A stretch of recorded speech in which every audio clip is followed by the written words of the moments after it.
The full moon was rising over the suburbs of Kyoto. The third year of the Jisho era was coming to an end. A young exorcist clad in dark robes was running swiftly from the direction of the forest. His target was a dark matter that was trying to escape to the buildings. However, the creature was not that nimble, and the young master confidently overtook the monster. Now the monster had no choice but to take the fight. Nevertheless, the boy realized that this creature's fate was already sealed. The exorcist hurled a Shikigami towards the monster, using the Scarlet Heaven Blast ability, which split the enemy into several pieces. The satisfied master watched as the dark matter particles flew apart. However, a sudden unpleasant feeling alarmed him. Looking to the side, the guy realized that he had just been being played with all this time. There were several dozen dark figures sitting on the roof of a building a little further away. Taking a closer look, the exorcist realized that these cunning geniuses turned out to be members of the Tomaman clan. The boy turned to his opponents with evident surprise and asked to what did he owe this honor. One of the onmyuji of the clan muttered that they would kill the guy today. In the next instant, the exorcists threw their Shikigami at the protagonist while using the spiritual energy restriction skill. A moment later, a multitude of magical seals covered the battlefield. These ritual circles restricted any action for the young exorcist. The boy looked at his enemies and muttered that he had foreseen such an outcome from the beginning. Smiling, he added that he was very honored to have been so thoroughly prepared. One of the exorcists muttered that the guy could sneer all he wanted, but he still wouldn't get out of here alive. The protagonist replied that lastly he wanted to wonder why they wanted to kill him. The faction leader muttered in bewilderment that it was obvious. After all, the boy alone could defeat any evil spirit. This power had long troubled the Tomaman clan. The youngster grinned and said that such a dirty game was being played against him simply because everyone was afraid of him. But just as the guy uttered this, the head exorcist raised his hand and gave the command to prepare for an attack. He then pointed at the main character and ordered his minions to kill him. Moments before the enemies approached, the young exorcist thought that since his spiritual energy was limited, going up against an entire 100 elite on Mayuji was an obvious loss. And yet he had no choice but to fight to the last drop of blood. After a few minutes of fierce combat, one of the exorcists who had survived the battle looked at the boy in horror and could not believe his eyes. The wounded young man stood before him at full height. The bodies of other onmyuji who had been less fortunate were lying beside him. The exorcist couldn't believe that some little brat had defeated such a huge group. At the same time, the protagonist realized that even though he was on his feet, he could hardly be called alive right now. Due to the weakening of his spiritual power, he was able to survive the fight. Even moving his arms was very difficult. Seeing that the boy had gotten the Shikigami, the group leader ordered the rest of the exorcists to get ready. It looked like something unusual was about to happen. The protagonist realized that he was going to lose anyway, so as much as it pissed him off, extreme measure would have to be used. Gathering the remnants of his magical energy, he used the Reincarnation ability. The Tomaman clan's martial group leader looked on in horror. He didn't believe that the young man had the spirit and energy to use a forbidden technique. Looking at the sparkling streams of matter, the exorcist thought it wasn't a bad life. However, the next one was bound to be even better. The first thing the young man saw upon awakening was the chandelier hanging from the high ceiling. Cool morning air was blowing into the room through the open window. The protagonist was lying in a clean bed. The main character was lying in a clean bed. The boy jumped up, hoping it was all just a bad dream. Touching himself to his body, he hoped to see traditional homemade oriental clothing. However, even from his hands, the boy realized that this was reality after all. Blonde hair and blue eyes indicated a new shell. After inspecting his new body, the boy was glad that the reincarnation had been a success. But suddenly his whole body trembled, and his head ached. The boy grabbed his face in surprise and his eyes bulged. At this moment, the memories of this body before reincarnation flashed through his brain. After an indeterminate amount of time, when the initial shock passed, the protagonist realized that in this world, spiritual energy is called magic. And judging from the memories he received, his current situation in this life left a lot to be desired. In the new world, his name was Wayne. The boy was the third child of the Granado family. In addition, the day of the entrance exam to the Alcel Academy of Magic was approaching. However, he had such a lousy reputation that no one would ever imagine he could pass the exam. And that's because Wayne has no talent for magic whatsoever. To be more precise, his power is not enough even for the simplest spell. And because of this, the boy has had to endure many hardships. After putting on his outerwear, the protagonist realized that he would clearly have a very difficult time in this world. Besides, he had a very depressing assumption. Apparently, Wayne's magic power was zero. Previously, the guy already had a huge reserve of spiritual energy with which he used to use on Myoto spells. In this world, however, nothing was known about this kind of energy, let alone where to apply it. So, as ridiculous as it may sound, it appears that the main character has not simply been reincarnated into Wayne.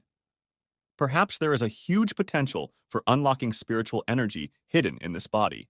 But even if all of this were to be an empty assumption, nothing would be impossible for such an Onmyuji, who was dubbed the strongest ever born. Though that's the same reason he was hunted in a past life. Just then, the boy realized that some pieces of the memory were blurred after all. So, taking the book, he decided to check how things were in the world now. The hero spent several hours in this position. He read the lines thoughtfully, learning more and more about this reality. As he finished perusing the last few pages, he put the book down and realized that he really did seem to have gotten himself a completely unfamiliar world. The culture and ecosystem of the new reality was completely different from his past life. Most of all, there will be problems from monsters, which are completely different from the creatures that the guy met in the past world. Every year, a huge number of people are attacked by monsters, and Granado's territory is no exception. However, none of the books had information about spiritual techniques and their application. To fight against various monsters, people use magic, and it is a very popular method. Taking a quill in his hand, Wayne began to draw Shikigami. His assumptions were confirmed, and in this world, people know nothing about spiritual energy and exorcists. In that case, they would all definitely be shocked at his abilities. In his past life, he was always hiding in the shadows and stealthily protecting people. It was also one of the reasons why the main character was killed off. As he approached the window, he decided that in this world he would stop hiding and shine in plain sight. I thought that in his new life he would never allow such a tragedy to happen. And to do that, he had to leave all regrets in the past. Suddenly, the door to the room rattled open. Such an unexpectedly impertinent visit puzzled the lad, and he turned around. Two men in elegant suits entered the room. One of them immediately called Wayne a small insect. The guy with purple hair asked the protagonist if he had made his final decision. His companion reminded him that if the boy failed to get into Alsol's magical academy, he would be banished from the lands of Granado. He also added that it would amount to banishment from high society, which would automatically condemn the guy to a life of poverty. Based on the memories he received, the protagonist realized that his older brothers, Harold and Dean, were in front of him. Both of them had always hated Wayne. Dean noted that his father had made an overly absurd will, leaving the entire running of the family to the youngest loser son. Harold agreed, saying it was simply unthinkable, noting that it was time for the weakling to appoint a receiver instead of trying to get into the academy. Despite all the insults and prejudice, Wayne looked at his older brothers calmly. The boy realized that he was the only one aware of why his father had appointed him head of the family. On that fateful day, Wayne wondered why he would be the one in charge. After all, he is only the third son. The ailing father replied that the Granado family possessed a small territory that required brains, not brawn, to manage. And he wanted Wayne's wisdom to be a pillar of strength for his relatives. The boy excitedly said that even if he inherited the title, still no one would listen to him. The child asked his father to give the role to someone with a more stable position. However, the head of the family said that Dean and Harold were too selfish. Wayne realized that by doing so, he was dooming himself to be treated horribly. The father took his son by the hand and told him that it would be hard for him, but he would still get through it all. Encouraged by the words of a dying relative, the boy assured his father that he would lead the Granato family. After these words, the man smiled and looked at his son. That same night, the father passed away. In other words, Wayne needed to get into Alsol's Magic Academy so that both of his older brothers would start listening to him. The protagonist realized that with his decision, his father drove him into a really difficult situation. But on the other hand, it could have been a great chance to realize his ambitions. Harold looked at his silent younger brother in surprise and wondered if he was listening at all. The boy quietly waved his hand and said he had heard everything from the beginning. He then answered all prejudices by saying that he would easily enter Alsol's magical academy, after which he would inherit the title of head and rule this entire area. After this confident answer, Harold looked at his younger brother in bewilderment. Dean, also amazed that the kid spoke so confidently, asked the kid to repeat himself again. The protagonist replied that he could repeat those words as long as he needed to. Harold laughed loudly, surprised by this unexpected audacity. Dina looked at the young man warily and asked if he was joking. Wayne said he was being quite serious and offered his brothers a bet. He said that both boys could bet that he wouldn't pass the exams. Such insolence from the arrogant brat was beginning to irritate Harold. Dean muttered in surprise that Wayne wouldn't be able to put anything on the line anyway, since he'd be banished from the family. The boy reminded his brother that, according to his father's will, the entire inheritance of the Granato family belonged to him. He said that in case of defeat, he would give up all the jewelry and the estate. However, in the opposite situation, both brothers would be banished from the land. Harold noted that it was a pretty interesting proposition. Dean said that Wayne wouldn't pass the test anyway, since he didn't have magic powers. Harold did not stop, continuing to call his younger brother names and asking why he was digging his own grave. The boy replied with a smile on his face that they would know the reason in 3 days. The two brothers then left the room, adding in farewell that they were already waiting for their jewelry. Wayne looked out the window thoughtfully afterward. Even though his brothers were confident, they might well be up to some mischief. Still, no matter how the situation turned out, the protagonist planned to fix everything with his Onmyoto techniques.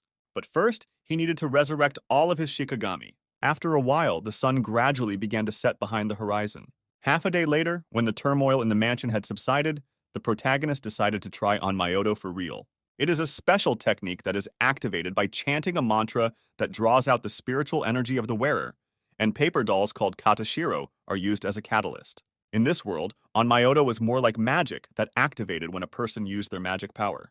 Though Wayne realized that he couldn't use magic, the spiritual energy in him was bubbling. Besides, these Onmyoto techniques were radically opposite. Looking at the katashiro, the guy couldn't decide which technique he should choose for a long time. The boy then jabbed his finger at the paperman, who moments later called out to the owner. Wayne recognized the familiar voice and knew it was Kidzen. Shikigami replied that they were waiting for their master to awaken. The boy rejoiced that his spirits had also passed into this world. When Kijin replied that the protagonist would always be their master, the guy once again made sure that the 12 divine generals were also safe and sound. It was also understandable because it was the divine Queen Kidzen who had agreed to talk to him. The boy said contentedly that he was glad that the Shikigami were willing to serve him in this life as well. The spirit replied that he was honored. Getting out of bed, Wayne mouthed that there was no better time to experience Onmyoto. With that thought, he looked at the katashiro and told his Shikigami that he was summoning them. A huge pillar of spiritual energy filled the boy's aura. He then swung the catalyst and summoned 12 divine generals. In the same second, an energy maelstrom swept the room. Gradually, in some corners, energy began to transform into comprehensible forms. The 12 generals were called the strongest Shikigami. In other words, they were Wayne's best servants. A few seconds later, all the spirits appeared in front of the protagonist. This once again confirmed his assumption that the Onmyoto technique worked in this world. But suddenly, 9 of the 12 spirits simply vanished. Wayne guessed that his current body was unable to release enough spiritual energy to sustain all the Shikigami at once. Among the remaining servants were Kijin, Suzaku, and Dayan. All 3 of them immediately kneeled before their master. Kijin looked at her master happily and mouthed that it had been quite some time since the last meeting. Suzaku also added that the Lord's awakening was an incredible happiness for them. Dayan shouted happily that their master had become even more charming and was now radiating the spirit of youth. Kidzen turned to the girl as well and muttered that it was rude. Dayan replied that she just wanted to compliment her. Wayne surveyed the spirits in high spirits and said he was pleased that they hadn't changed at all. Suddenly, Kidzen asked, why exactly did they keep their uniforms? No one seemed to have an answer to that. Suzaku excitedly replied that it seems they were chosen to serve the Lord.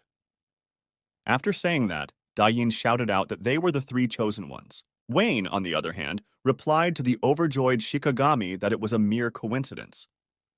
He added that his spiritual energy would still increase, and when it did, he would be able to maintain the forms of all spirits for as long as he liked. After saying that, Kijin bowed to the Lord and thanked him for this news, saying that the rest of the Shikigami were glad to hear it. The blonde spirit then asked the Lord if it was true that very soon there would be an examination that would allow the lad to become the head of the family. Wayne walked over to the cabinet and, taking a book from the shelf, said that was correct. He then suggested that we look at the problem at hand. Dayan nervously muttered that those trash brothers were pissing her off, and she wanted to see their loser faces soon. Suzaku agreed with his partner, saying that he wanted to send them away.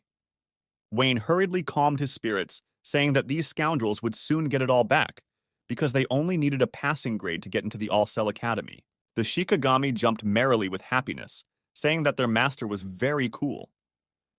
Kijin noted that because they hadn't been drafted in a while, everyone was in high spirits.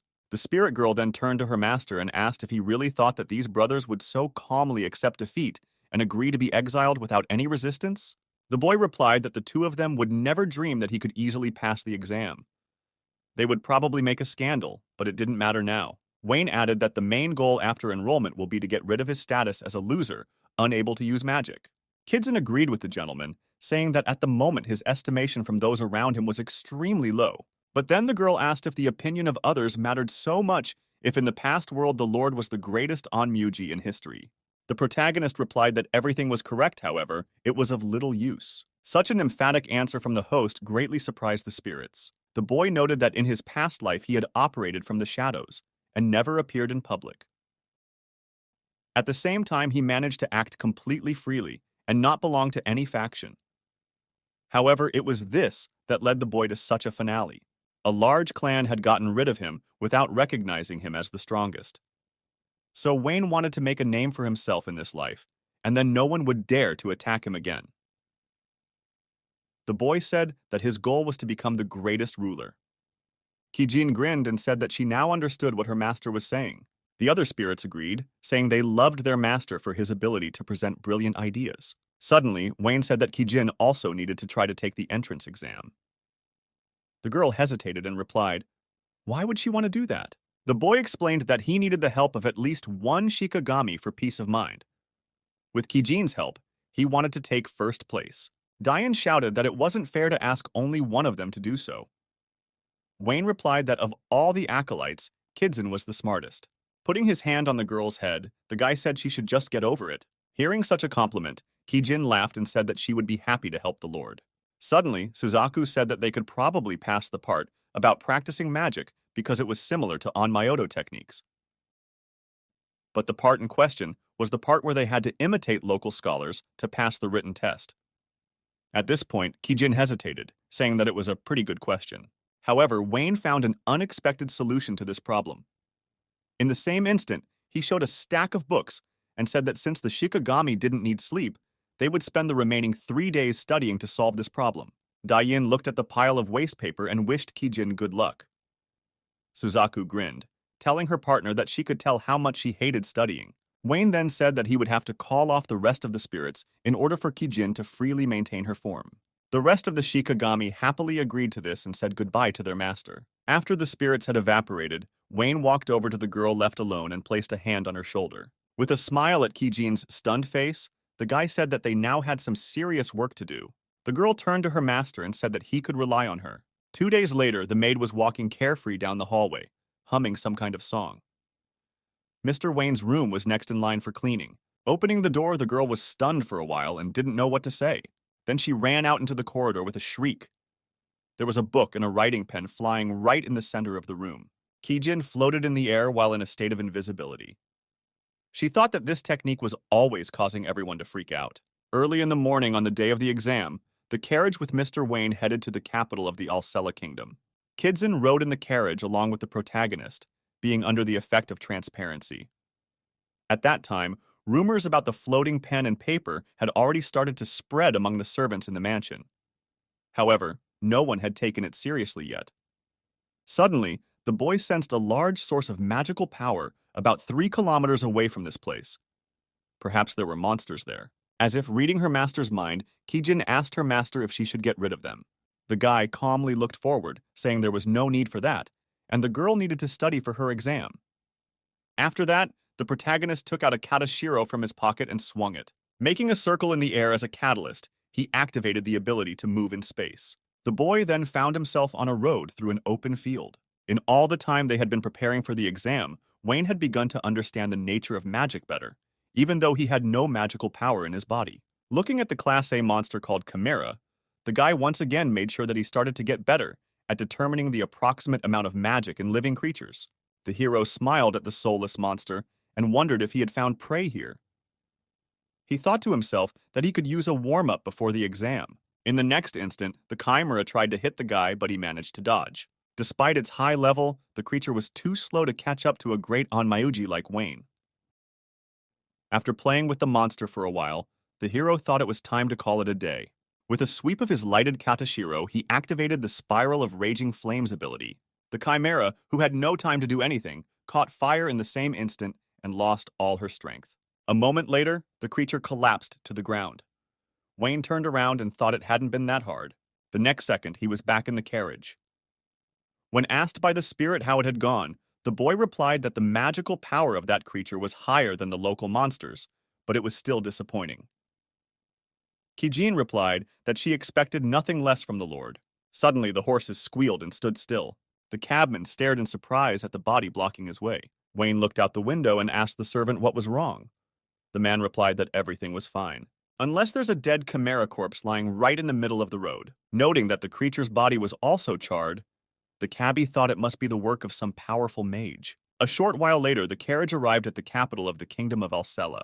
In return, to enter the magical academy passes the same for everyone, regardless of status.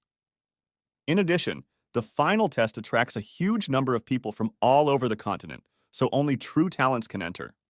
The protagonist and his companion headed towards the main entrance. Kijin was still in a state of transparency. Suddenly, one of the young applicants for admission noticed Wayne in the crowd and looked at him disdainfully. With a wave of his hand, the boy in the green suit wondered, could he really see a great talent from the Granado family in front of him? His minions also started bullying the protagonist, and it pissed Kid Zine off at one point. The boy saw the spirit tense up and stopped his subordinate just in time. Wayne then sarcastically addressed the offender, saying that he didn't want to hear such things from Mr. Simon, to whom everything is presented by his parents. Then he smiled at his opponent, saying that neither mom nor dad could help him in the entrance exam. The boy advised Simon to be careful not to become a clown himself. The young man in the green suit was taken aback by such a harsh response and asked the scum how dare he act like that. Simon began to amplify his aura, and then asked Wayne if he really wanted to go into the exam without arms and legs. Suddenly, a girl standing nearby ordered the conflicting boys to stop, saying that any quarrels between examiners were forbidden. She then added that if the boys did not stop, she would take action. Simon recognized this girl as the Princess of Swords, and after calling his subordinates, he hurriedly withdrew. Lastly, he looked at Wayne and said that their conversation wasn't over yet. The boy remained silent and only silently escorted his abuser with a look. A girl with red hair asked Wayne if he was okay. The protagonist replied that he was fine only because of her intervention. Based on the memories he received, the lad realized that Sophie, the eldest daughter of Count Norbert, one of the 7 great aristocratic houses, was standing before him. The girl said it's best not to provoke Simon, especially when you know he's known for his terrible behavior. Trying to keep the conversation going, the protagonist laughed and thanked his companion for the advice. Suddenly, Sophie's face changed, and she said that there was some different atmosphere around Wayne this time. Such an unexpected remark alarmed the boy, and he looked questioningly at the girl. However, Sophia suddenly replied that he could disregard the remark. After that, without saying a word, she turned around and walked towards the main entrance of the academy. The boy gave her words some serious thought. The atmosphere definitely had to change quite a bit, and yet it was very noticeable. Suddenly, Kijin looked coldly towards the academy and said that there were too many bullies here. She then asked if she should get rid of all of them. Wayne noticed with a smile on his face that his subordinate was saying such horrible things with a calm face. However, Shikigami added that she's actually being serious about it. The boy headed towards the entrance of the academy, telling his subordinate that she should get used to the fact that everyone would treat them like this for the first time. So he asked the girl not to overreact. As the protagonist was walking up the stairs in the academy, a loud voice announced that the entrance exam was starting. This event consists of 3 parts: a written test, a magic test, and a practice test. Wayne walked into the auditorium and approached his desk. At the other end of the room sat the examiner, with several books beside him. The auditorium gradually began to fill up with other potential students. Kijin, by then out of the transparency effect, also took her seat. Suddenly, Wayne contacted his subordinate through telepathy. He notified the spirit that when the exam was nearing its end, he would give her his answers, and that way they could compare each other's results. The girl asked the gentleman what was the point of her rereading all the books in the house. The boy replied that they could never use a reassurance.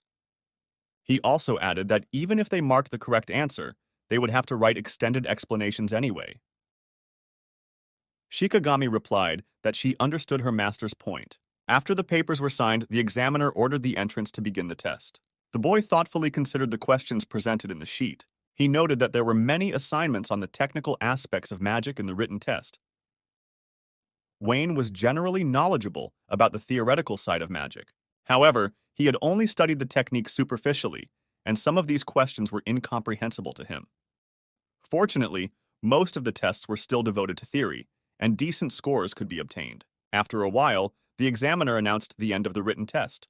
Through telepathy, the protagonist told his subordinate that he had corrected some of the answers in her test because they were wrong. The girl immediately rushed to apologize. Wayne replied that it was no big deal, as she was exhausted from studying the books for the past 3 days. The boy added that the next one would be a demonstration test, where they had better not reveal the full potential of Onmyoto techniques. Kijin replied that she would definitely live up to the Lord's expectations placed on her. At the demonstration test, a guy in a black cloak performed in front of the protagonist. He concentrated fire energy in his hand and tried to turn it into a fire arrow. In this part of the exam, the main goal was to hit the target. The examiners had to activate the magic they were best at. The boy who released the fireball easily hit the center of the target. The child waved his arms happily as Wayne watched him. The guy thought that the level of the examinees was mostly lower than he expected, so he would have to cut back even more on the amount of spiritual energy he shot. Standing nearby, Simon told the protagonist that now was the moment to leave, because the guy just wouldn't be able to activate the magic. Wayne responded by saying that he was no longer the same person Simon knew him to be. The boy suggested that his opponent should take back his words, otherwise it might come back on him. The young gentleman asked irritably, had the weakling forgotten who he was talking to? At the same instant, the examiner barked out that Simon Patridge would be taking the test next. The boy pointed the upstart at the target and ordered him to look more closely to see what the difference between the two was. Kijin muttered irritably that this trash had no right to compare himself to the Lord. The boy at the same moment quietly forbade his subordinate to express herself with such words. The girl hurriedly apologized. Then he looked at Simon and said that he, in turn, would soon see for himself the difference between them. Wayne turned to the spirit and said that the main thing here was not to overdo it, and asked the girl to shoot as hard as he did. Kidson said that the master could rely on her. Meanwhile, Simon approached the target and used a lightning attack. The spell hit almost exactly in the center. Many of those present noticed that this was a speed spell that not every student could lend themselves to. Simon, who had no doubts about his abilities, said it was a simple matter. Wayne thought that due to his concentration and precision in hitting, his opponent had surpassed all his expectations. Immediately, the examiner called the protagonist. The boy's mind was still filled with the words of that stuck-up idiot. Wayne realized that, unlike magic, Onmyoto techniques could not be used without Katashiro. That's why the guy had hidden the catalyst safely beforehand. His attack should be slightly stronger than Simon's shot. Extending his arm forward, the protagonist thought it wouldn't hurt to fake casting a speed spell for greater effect. With that thought, Wayne called his ability a fireball and fired his spell. Unfortunately, what the boy had feared had happened. The energy ball blasted the target into splinters, damaging the wall. Seeing the result of his work, the boy thought he had overdone it a bit. Everyone present was shocked by what they saw. No one could believe that this weakling could do something like that. Wayne covered his face with his hand and realized that he had slightly lost control of his body, which he had not yet fully learned to control. Simon, who was standing behind him, called the boy a cheat, saying that he couldn't have done anything like that because he didn't have a single drop of magic power. The students standing behind began to say that they had already heard about the third son of the Granado family who really had no magical powers. At that moment, many people really began to suspect Wayne of cheating. The organizer called for silence, saying the academy would investigate based on the records of all the tests and would reveal the case of cheating, but only after the exams were over. The examiner then called for Kidzine. Wayne exhaled, realizing he'd be off the hook for the first time. However, Simon could not be satisfied. He shouted that even though the weakling had been able to cheat on the demonstration test, he would not be able to show anything like that in practice. Wayne turned to his opponent to say something in response, but at the same moment, a powerful explosion sounded behind him. Kijin fired with about the same force as the master. She said through telepathy that she had done exactly as the master had instructed. The protagonist clutched his head, realizing that he hadn't had time to warn his ward to make his shot weaker. A few seconds later, the surprise on Simon's face turned to fury. Sometime later, the examinees went to the field for a practical test. The essence of this test was a battle between potential students. Each would last 3 minutes, and each participant had only one attempt. There is only one chance to demonstrate everything the examinee is capable of. In addition, the practical test does not consider the factor of winning or losing opponents. An arrogant young man from the Patridge family asked the protagonist if he knew who his opponent was. The next moment, one of the organizers announced that Simon and Wayne would be opponents in battle. The boy in the green suit mouthed that he had asked the Academy for a small favor. So the organizers put the main character as his opponent. Wayne calmly asked his opponent, "Doesn't that count as cheating?" Simon waved his hand and said that this was just an answer and justice, where he would reveal the deception. The protagonist thought to himself that the villain in this situation was definitely not him. Simon said the brat could scream about cheating all he wanted and no one would believe him. Then he looked fiercely at his opponent and said that this was the difference between their families. The boy told the protagonist that even though he had passed the demonstration test, he was now going to be shamed in front of a whole crowd. Wayne grinned and said he wouldn't be so sure about that. He then calmly asked his opponent if he was sure of his victory. Such insolence made Simon very angry, and he said that he was ready to break all the bones of the insolent upstart. After a while, both opponents found themselves in the center of the arena. The examiner raised his hand and announced the start of the battle. Simon immediately put his hand forward and shouted furiously. He concentrated a small blob of magic in his palm and used the blast ability. In the next instant, a huge ball of flame erupted from his fist and flew at high speed straight at Wayne. At this point, the protagonist realized that his opponent was using a magic crystal to enhance his abilities. After realizing that Simon had already played out of line twice, Wayne decided not to hold back and used the Great Ice Barrier ability. In the next second, a large block of ice formed in the path of the fireball. Simon looked on in horror and couldn't believe what was happening. The young upstart fell to the ground, unable to shift and resist any further. He shouted fearfully for Wayne to stay away from him and called his opponent a monster. However, the protagonist reached out his hand to his opponent's head and told him to take a little nap. At that moment, a small stream of energy poured out of his hand. The boy used the Weaver's Curse ability, and Simon's gaze changed drastically. In the next instant, the young aristocrat fell on his back, losing consciousness. His left palm relaxed and a small red ball rolled out of it. The examiner, who was also nervous from what he had seen, said with a tremor in his voice that the fight was over. He then called Wayne the winner, and the boy calmly walked out of the arena. The organizer approached Simon's body and suddenly found a magic crystal lying on the ground.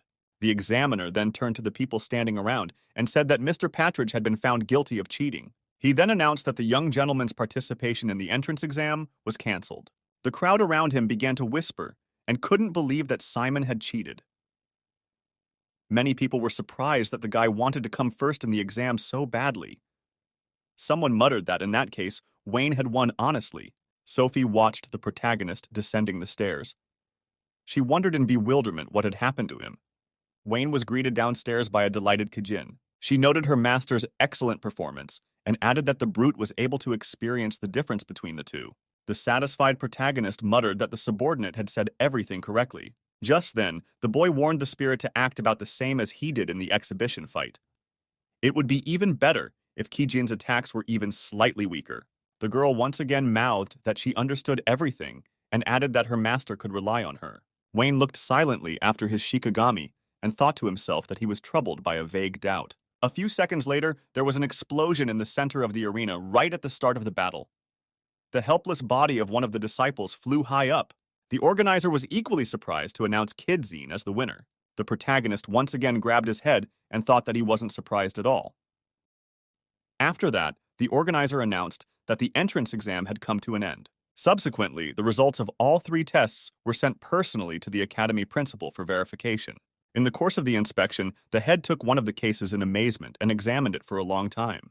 The principal marveled that a certain Wayne Granado, without a gram of magic power, was able to cast a spell unknown to anyone. Moreover, with no evidence of cheating on his part, this young man was able to figure out another student who was fighting unfairly. The old man laughed and thought it would be quite an interesting specimen. Stroking his graying beard, he thought that such a student would need to be spoken to personally. 3 days after the end of the exam, the protagonist found himself back at Alsel Academy. Walking through the bright corridors towards the office of the academy director, the boy tried to understand why exactly he had been invited for a private conversation. As he reached the right door, he wondered why even Kijin hadn't gotten a special invitation. Gathering his thoughts, the young gentleman knocked. After receiving permission to enter, The boy opened the door and apologized for the disturbance. Across from him sat the headmaster of the academy. He asked what must be talking to Wayne right now. After making sure his assumptions were correct, the old man introduced himself. His name is Rollo Vistav, and he is the director of the Alcel Academy. When Wayne heard that name, he was stunned for a while. He recognized the man immediately, as he had read about him in books before. Mr. Vistav is the creator of over 100 magic spells and is known as the father of modern magic. In addition, he is the strongest and greatest mage of not only the kingdom, but the entire world. Suddenly, the boy thought that if he didn't know so much about this man, he would probably have mistaken him for a vagrant when he first met him. Wayne walked closer and sat down in the chair. The headmaster of the academy had changed for the boy having to be dragged so far away. But he wanted to know more about the magic the young gentleman had shown in the exam. The boy was nervous. He didn't know what to do because all he had shown in the exam was on Myoto technique. Suddenly, Mr. Vistav, as if reading the main character's thoughts, said that, in his opinion, it wasn't magic after all. Such an unexpectedly perceptive answer at first greatly surprised the boy. Wayne realized that this old man was not as simple as he had thought. Although, on the other hand, he had no chance to hide his techniques from the eyes of the kingdom's greatest wizard. Realizing that there was no point in hiding further, the guy said that he really couldn't use magic since he didn't have magic powers. He then confidently said that he uses on Myoto techniques instead. Rollo Vistav began stroking his beard with surprise. After a short pause, he said that he had never heard of anything like it. Wayne confidently replied that this was not wise as the technique was his own invention. The academy principal smiled when he heard that this young man was able to create his own technique. Realizing that this young master was not so simple, Mr. Vistav said that he wanted to get straight to the point. At the same instant, the old man struck the floor with his staff, then a huge portal opened beneath them. A moment later, the frightened protagonist and the academy director were transported to the arena. Wayne looked around and was surprised that Mr. Vistav was able to use spatial transference on two people at once without even having to say the spell out loud. Seeing the young man's surprised face, the old man laughed, saying it was very simple. The principal then asked the protagonist with interest to demonstrate on Myoto techniques, which he showed in a practical test. The guy shrugged and said that if that's all it was about, he was fine with it. But suddenly, Rollo Vistav said that Wayne's admission to the academy depends on what he shows now. The boy looked at the principal with weariness in his eyes and realized that he had just had a fourth placement test forced upon him. While preparing for the demonstration, the protagonist thought that although the headmaster was the strongest mage in the kingdom, he was still an old man. Therefore, Wayne should have tried to use on Myoto techniques more carefully. But no sooner had the boy prepared himself than a second later, 3 fireballs flew towards him. In his fear, the guy managed to react by pulling out a katashiro and putting up some barriers. The academy headmaster immediately laughed, surprised that the boy was able to defend himself so easily. Wayne asked why he had been attacked so suddenly. Mr. Vistav said that the young man relaxed too much. Then he asked the protagonist not to think that he was just an old man and ordered the student to give his best. The principal regarded the paper man in the boy's hands with interest. Mentally, he marveled at how quickly Wayne had reacted to his attack. The old man grinned, thinking that he was suddenly as worried as a small child. Then the protagonist realized that the title of the strongest wizard in the country was given to this man for a reason. In this case, he needs to give his best. The boy decided that he needed to show Mr. Vistav the seriousness of his intentions. With that thought, he prepared an on-Myoto technique called Absolute Ghost Flame to use. A moment later, the guy swung the hand in which he held the katashiro in the direction of the old man. A huge energy ball flew towards the academy principal with incredible speed. Nevertheless, it seemed that Mr. Vistav did not budge until the very end. The next second, there was a massive explosion near the center of the arena. After the smoke cleared, it appeared that the old principal had teleported to one of the stands. He laughed and said that there was barely anyone who could turn around from that dangerous blow. Wayne looked at Rollo and stated disappointingly that this wizard was much faster than any Onmyuji from the Tamamon clan. The boy smiled and realized that this fight was going to be much harder than he had originally thought. Vistav grinned again and said that they should end there. He added that now they should talk about the power hidden inside the boy. The boy was surprised at this arrangement and asked, "What about that test he was taking now?"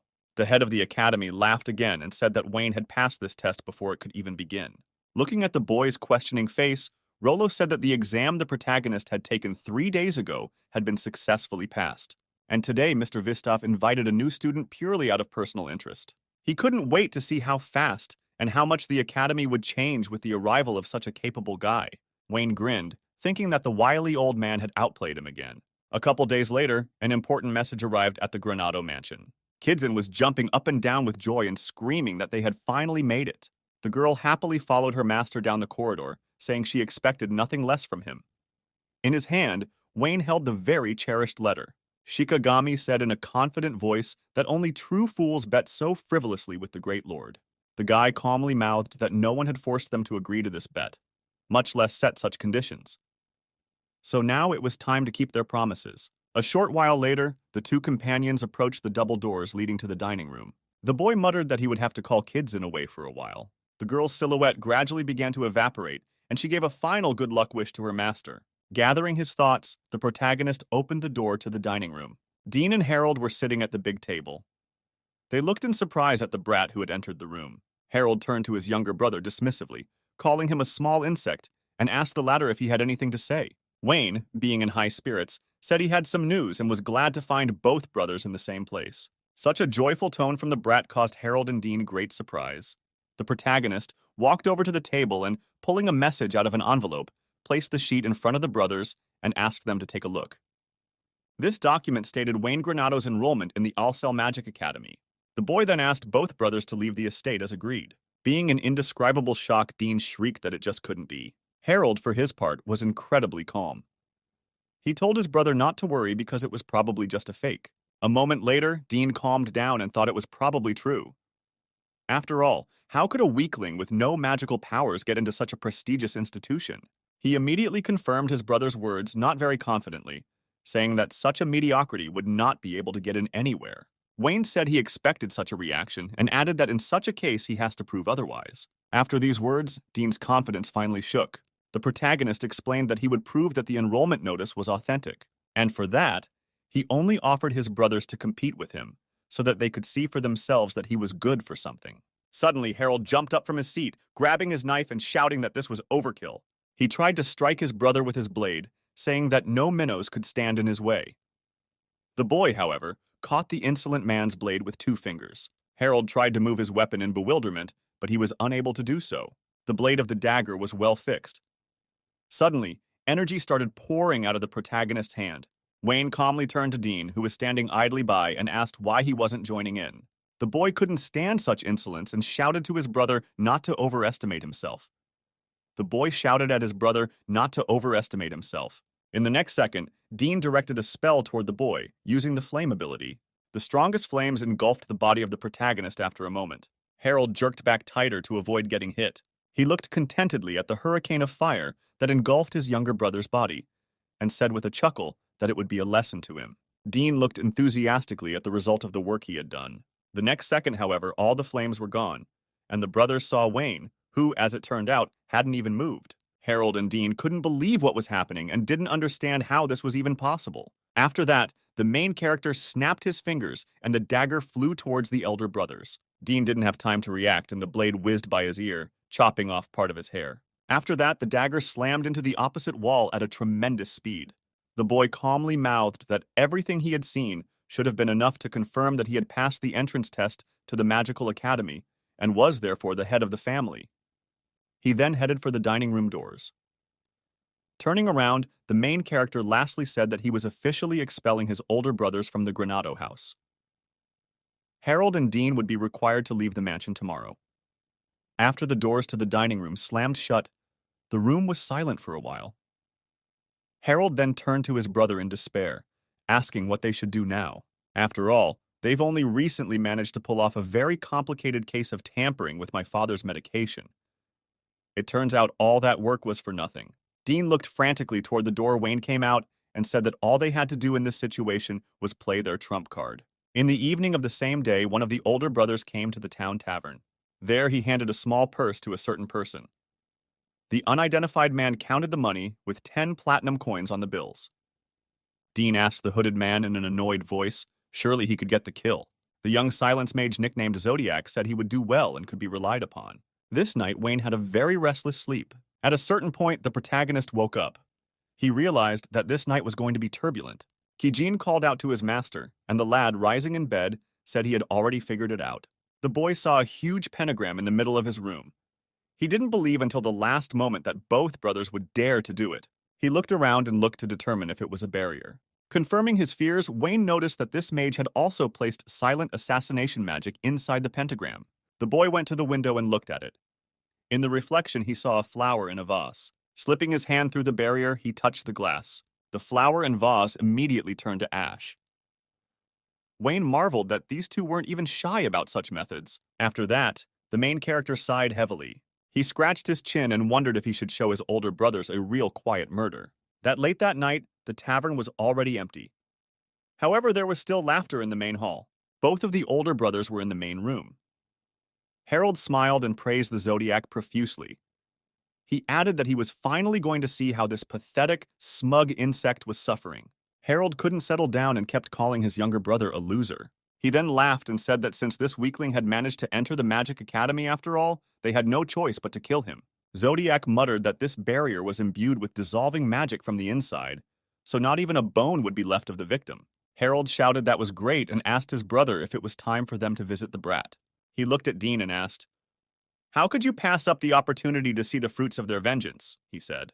However, to Harold's surprise, his brother remained silent. Dean then coldly replied that he wasn't enjoying this revenge at all. But suddenly he looked in front of him with a crazed look and said that it was his duty to see with his own eyes how his younger brother died. After a while, all three of them arrived at the mansion. The two brothers and the contract killer walked down the hallway toward Wayne, not noticing they were being followed from behind. Zodiac took hold of the doorknob and said he had something to warn them about before they entered the room. Turning to the customers, he said they were going to have to see a less than pleasant sight. However, Harold suddenly muttered that it was even a very good thing. He pushed the Zodiac away and, entering the room, asked the wretched insect how he felt about such a gift. However, all three were then very much surprised by what they saw. Most of the things in the room were melted. Wayne wasn't here, though. Killer, who was facing such a situation for the first time, could not explain what was happening. A horrified Dean asked Zodiac, hadn't he claimed his barrier was perfect? The magician claimed that this barrier was made of two magical circles set up in different parts of the mansion, and it was impossible to get out of it. Just then, Harold asked in a rage, why in that case Wayne didn't have one here? But suddenly all the glow in the room went out, and a calm voice said he had been here all along. All three were horrified to find Wayne standing across from them. The boy looked at his brothers with a satisfied look and said that now he would most likely have to explain the situation. Immediately after activating the barrier, he managed to get out of it and found Dean and Harold, as well as the Zodiac mage. There was a terrifying silence in the room. No one understood how the little brat had done something like that. The boy accused the older brothers of being unprofessional. They didn't even know if their target was dead, but they had already organized such a feast. It seemed that Zodiac was the most surprised of all. It was the first time he had ever encountered someone so intimidating. In addition, Wayne stated that he had heard the entire conversation between the two brothers in the tavern, and what he heard confirmed his fears. The boy looked at both boys and said that, just as their father had suggested, they were both unfit to be the head of the family. Harold and Dean screamed in rage and ordered the mercenary to kill the pathetic coward. Meanwhile, Zodiac had already prepared for battle, saying that he would have done it anyway without any reminders. However, a sudden blow from behind interrupted the assassin's attack. The protagonist got behind the Zodiac's back and knocked him out with a punch to the neck. Wayne added that you can't let your guard down until you're sure the target has been eliminated. He then snatched up the katashiro and said that this is how revenge is supposed to work. The older brothers were terrified, unable to do anything about this monster. Wayne looked at Harold and Dean again and muttered that he now realized that being banished from House Granado was not enough of a measure. He ironically said that his brothers would miss him, so he would let them experience all the torments of hell, so that they would be afraid to even pick up a knife. Enraged by this expression, Harold once again tried to order the pathetic insect to talk nonsense. However, the boy at that instant amplified his aura several times and ordered his negligent brother to shut up. Harold felt incredibly pressured and did not dare to continue the insults. Dean, realizing that the situation was no longer playing into their hands, tried to apologize to Wayne. He claimed that they wouldn't bother him again and asked for mercy. The protagonist only looked at his brothers in silence and did not respond.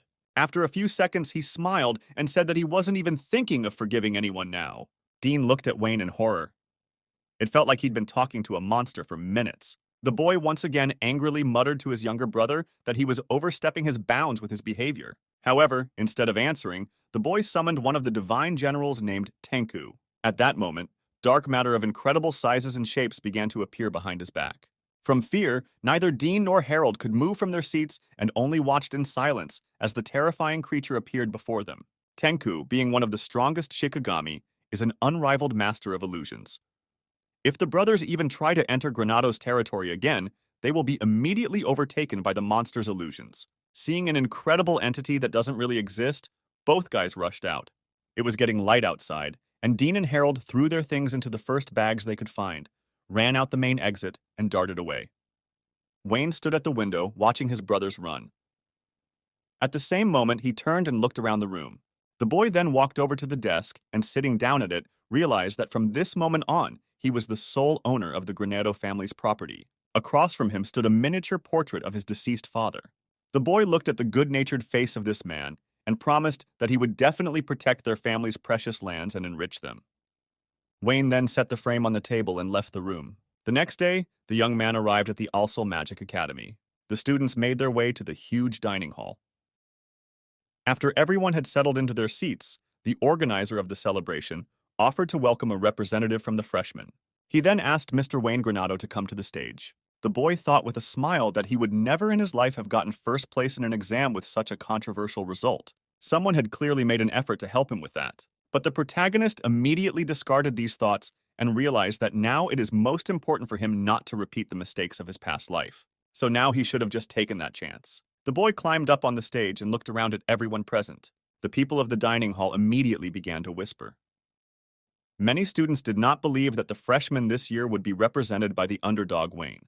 The protagonist addressed all those present, first of all thanking the organizers for this magnificent admission ceremony. He then said he wanted to bring up one absurd topic of interest to everyone. Wayne said that he lacked magic powers and was unable to use magic. However, instead he uses what is known as onmyoto, which is very similar in nature to magic. Most of those present were shocked at what they heard and didn't know how to appreciate it. Kijin was the only one who was aware of what was happening and was looking forward to this moment. She believed that from that moment on, everyone would have a new appreciation for Mr. Wayne's abilities. The guy went on to say that onmyoto, unlike magic, requires the use of spiritual powers instead of magical ones. And luckily for him, he has that kind of power. People like him are called onmyuji. Putting his hand on his heart, the protagonist spoke that he could state with complete confidence that he was superior to any of the mages present. Many of the newcomers and former students tensed up after this phrase. After all, there were people who really thought that their abilities were at a high level. The boy went on to state that everyone in attendance would be able to see for themselves during their time together at the academy. Wayne stated that his onmyoto techniques could completely change the worldview of any person. He then bowed to the audience, apologizing for his performance coming across as smug. The guy expressed his hope that they would have a great time together. However, many students were already convinced otherwise. Only Kijin listened to her master's every word with longing, and thought to herself that she expected nothing less from the great Wayne. Academy Principal Rolo Vistav was not in the room at that moment and was eavesdropping from behind the ajar door. He laughed and was surprised that the young man had actually done it. One of the teachers asked the principal exasperatedly if the principal really thought this performance was good. The old man replied that it was pretty good and reminded his colleague that ability decided everything in this academy. In his opinion, Wayne, who performed incredibly well on the placement test, has the right to say such things. However, the teacher still did not agree with Mr. Wistaw's words. After the meal, the students went to their classrooms. The protagonist notices that after his morning performance, all of his classmates studiously ignore him. However, even that was part of his plan, so there was nothing to worry about. Suddenly, a woman's voice from behind noted that Wayne's recent performance had been quite provocative. The guy asked Sophie with a smile on his face, did she really think that didn't come out well? The surprised girl asked if he was serious in his expressions. After all, this offensive speech had only caused anger among the students. Now every first one was glancing angrily in Wayne's direction. The protagonist replied with a smile that perhaps the interlocutor was right. However, he also noted that he wanted to do it from the beginning. Such an unexpected answer threw Sophie into a stupor. Seeing that the girl couldn't say anything against it, the protagonist asked if she remembered what he had said at the admission ceremony. The boy repeated that he would prove his superiority through onmyoto techniques. Wayne stood up and with a thumbs up said that because of this, he would make it to the very top of the All-Cell Magic Academy. Sophie couldn't believe what she heard and asked in a rage how the boy had managed to invent new magic in the first place. However, the protagonist immediately threatened her interlocutor with her finger and said that magic should not be confused with onmyoto. The protagonist said he spent his whole life studying and developing it. The girl nodded her head affirmatively, though deep down she didn't understand what kind of life the man who had just entered the academy was talking about. Suddenly, Kijin came through the door and shouted to the Lord that she had returned. Wayne rejoiced and asked the subordinate what the results of her rounds were. The girl said that the north and south wings of the academy each had a separate dining hall. And apparently, the one in the north wing was famous for its freshly baked apple pies. The protagonist grinned and said that in that case, they would go there now and check it out. Suddenly, he turned to Sophia and held out his hand to her. Looking at his classmate with kind eyes, Wayne mouthed that he was glad to study with her. The girl was embarrassed, but immediately shook the guy's hand and said that she was also very pleased. Afterward, Wayne and Kidson went to the dining room. A confused Sophie was left alone. Then she wondered if this was the same Wayne. At that moment, a purple-colored moth was sitting on the window across the street. This insect was controlled by a man who was a few classrooms away from this place. After a while, he muttered that he had found the right person, and the moth returned to his hand. The unknown man in the black cloak and librarian glasses smiled and said that it was expected that the students of All-Cell Academy would make excellent genetic material. Then he touched the drawing of Sophie Norbert pinned to the wall. Even through the glass, Moth felt the potential for awakening coming from her. The evil genius laughed and thought that it sounded just perfect. Once he got this girl, then no one would be afraid of him. After all, even the magnificent Rolo Vistav can't handle the awakened ones. And if even the strongest mage in the country can't handle something, it's only a matter of time before All-Cell is captured. After a week of study, which was mostly theory, the freshmen were ordered to be allowed into practice fights. However, from the teacher's words, these training battles should reveal how much each student is inclined to sword skills. In this competition, magic is forbidden. In the process of fighting, you must show your physical talents. And since this is only a drill, students will be provided with wooden swords. The coach clapped his hands a few times and ordered the students to pair up to begin. Sophia was immediately approached by one of her classmates and asked to be a paired partner. Miss Norbert immediately agreed. Wayne glanced annoyedly in the direction of the red-headed girl. Suddenly, the boy was called out by Kijin and asked if the gentleman wanted to be her partner this time. The protagonist turned around and said that was exactly what he had planned to do. Shikigami immediately offered to start, but the host beat her to it, saying that they needed to wait a bit. Wayne first wanted to watch Sophie fight. The spirit looked at its master upset, but said it understood. It turned out that Sophie was not a small girl at all. She was confidently advancing and pushing back her rival. The sparring partner barely had time to block the blows. At some point, the girl's sword flew high into the sky and she was left unarmed. Everyone around them clapped, marveling at this amazing result. Sophia immediately came over and helped her classmate up off the ground. The girl noted that she hadn't expected anything less from a member of the Norbert family. The protagonist realized that indeed the rumors are true, and the daughters of this family have been nurtured as sword masters for generations. Kijin mumbled restlessly that time was running out and it was time for them to get started. The boy immediately agreed with her. After her partner praised Miss Sophie for her skills, the girl said she still had something to learn from Wayne. However, a classmate chimed in that it wasn't true, and the girls in the Norbert bloodline were called sword princesses for a reason. The girl continued to argue that even though Wayne had gotten first place in the exam, but if there had been a test of fencing skills there, then Mrs. Sophie would have won it as well. Young Mrs. Norbert was embarrassed and once again thanked for the compliments. Suddenly, however, a heavy thump sounded from the side, and the girl turned around. Across from them, Mr. Wayne and a student named Kidson were fighting. The other students watched the fight in amazement. Sophie noticed at once that the pace of the two of them was strikingly different. The girl was amazed at how smooth and polished the movements of both guys were. At times, it was impossible to keep up with the impact of these students. As the fight went on, Wayne thought Kijin wasn't kidding at all and hit with all his might. Shikigami landed one blow after another. At one point, one of the girl's most powerful attacks hit the ground. Wayne, however, was already behind her. He brought the wooden blade up to his sparring partner's neck and bid her to end it there. That's when the spirit uttered that she didn't have a chance in the first place. The girl rose to her feet and Wayne muttered that next time she shouldn't give in and make him stand out from the crowd. Unexpectedly, the protagonist was called by Sophie and offered to fight her. Tempted by such an unexpected offer, the guy said that he actually wanted to compete with her too. The students crossed swords and agreed to fight to the last man. The classmates immediately dubbed it the fight of the year. After all, the sparring between Wayne, the first place winner, and Sophie, the second place winner, promised to be incredible. And in the next second, the guys were already pouncing on each other, crossing swords. In the spur of the moment fight, Sophie confirmed her speculation that the current Wayne is quite unlike himself. His sword technique was unlike anything taught in Alcel's swordsmanship schools. The girl had never encountered anything like it before. Besides, she didn't understand since when Wayne had come into possession of any onmyoto. It was strange in a war, considering no one had ever heard of anything like that before. But it was this uncertainty that motivated Sophie to fight much harder than the other students. The young sword princess realized that it would help her get to know her opponent a little better. In turn, Wayne began to realize exactly how Sophie was fighting. He noticed that the girl's magical energy was unevenly distributed. All this occupied the protagonist very much. Then he decided to try something unusual. The boy decided to back off for a while and create a decent distance between him and his opponent. The girl immediately tried to pounce on Wayne with a new attack. However, the protagonist suddenly prepared Katashiro. With a wave of his hand in Sophie's direction, the boy used an ability called Earth Shiver. The next instant, huge chunks of solid rock burst upward, lifting the stunned girl up on top of her. The shocked students watched the battle in amazement. Someone in the crowd shouted that the rules prohibited magic during sparring. Sophie herself, however, interrupted them immediately.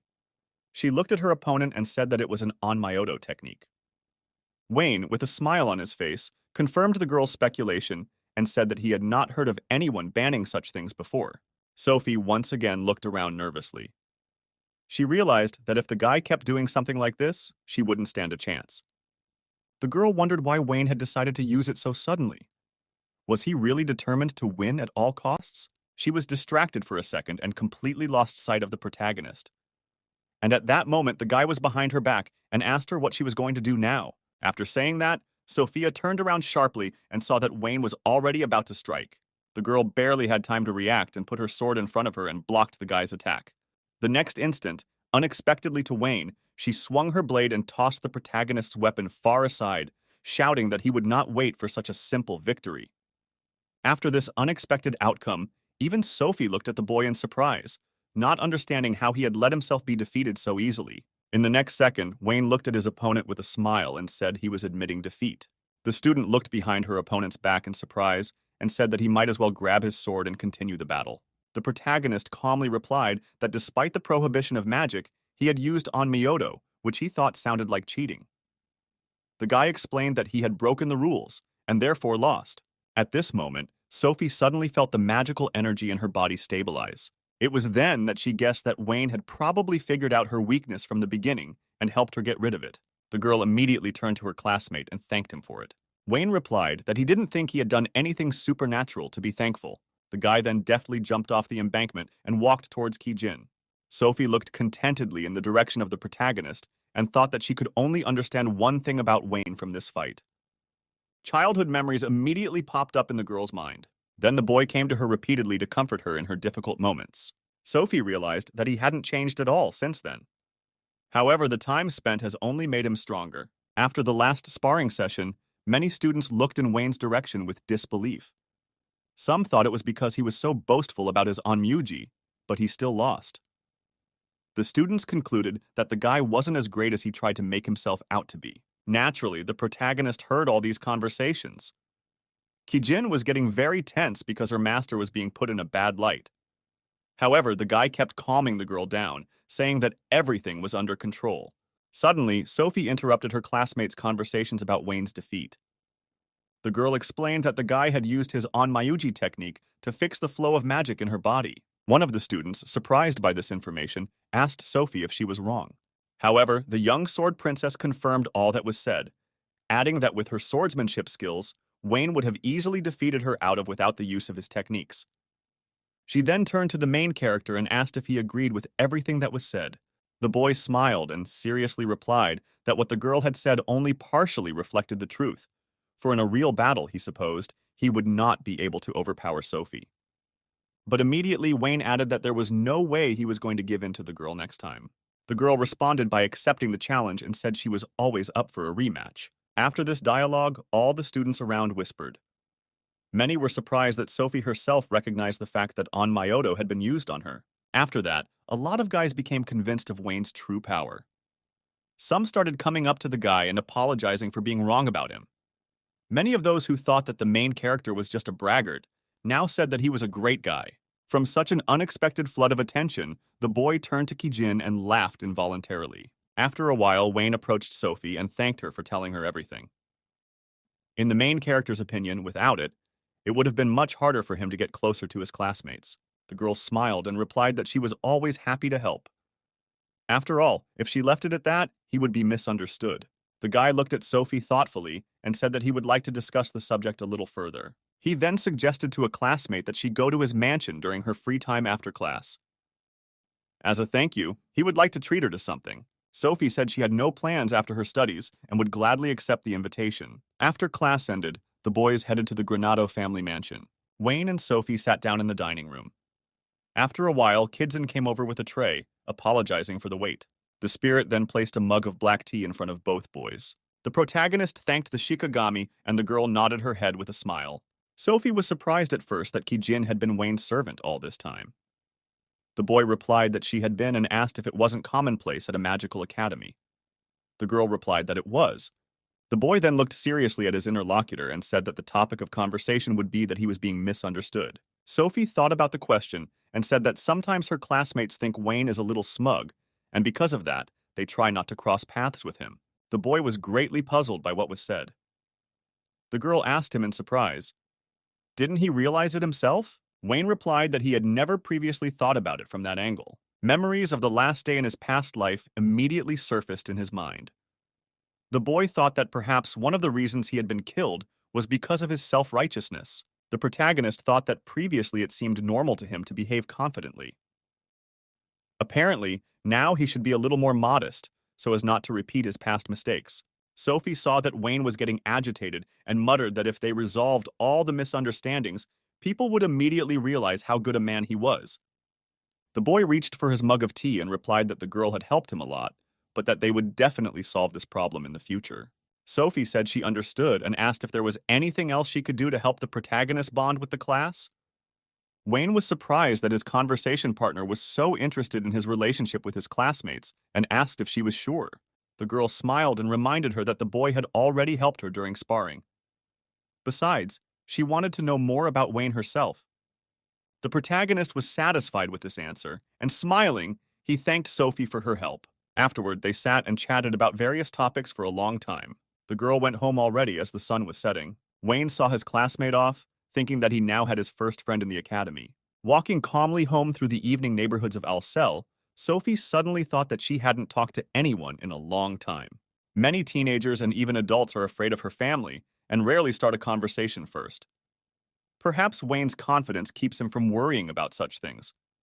The girl thought that school life would be much more interesting than she had anticipated. But suddenly she was attracted by a strange sight ahead. In the alley, an unknown woman in a cloak was sitting on her knees.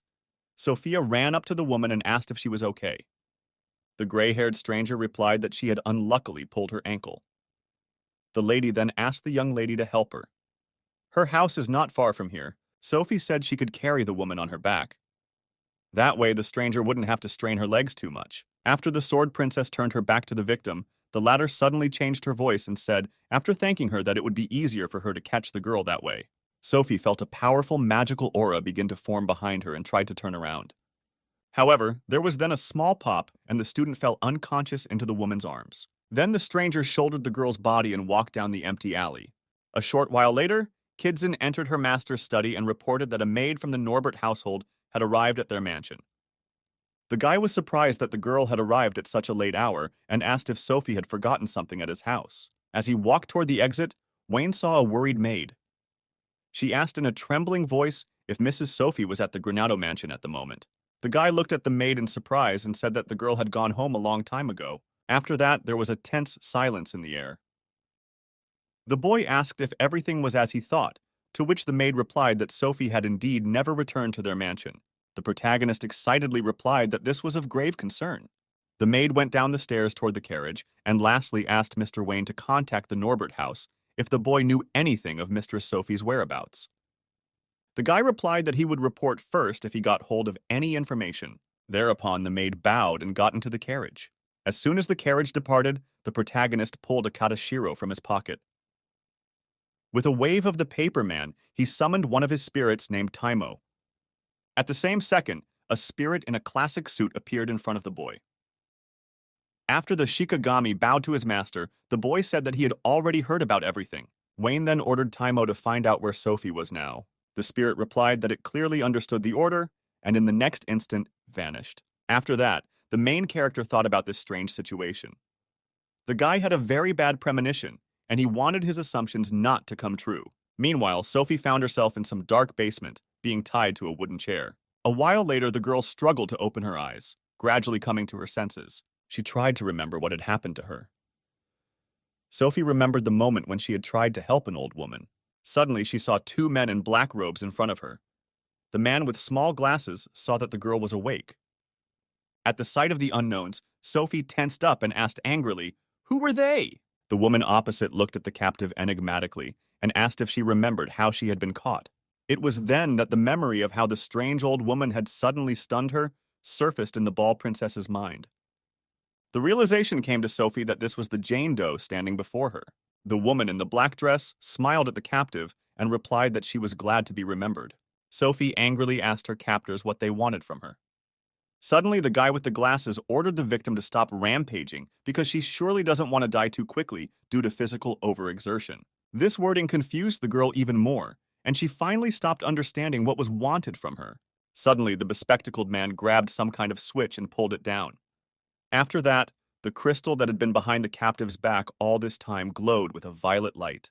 In the next instant, Sophie's body was racked with wild pain. The girl screamed, wondering what they were doing to her.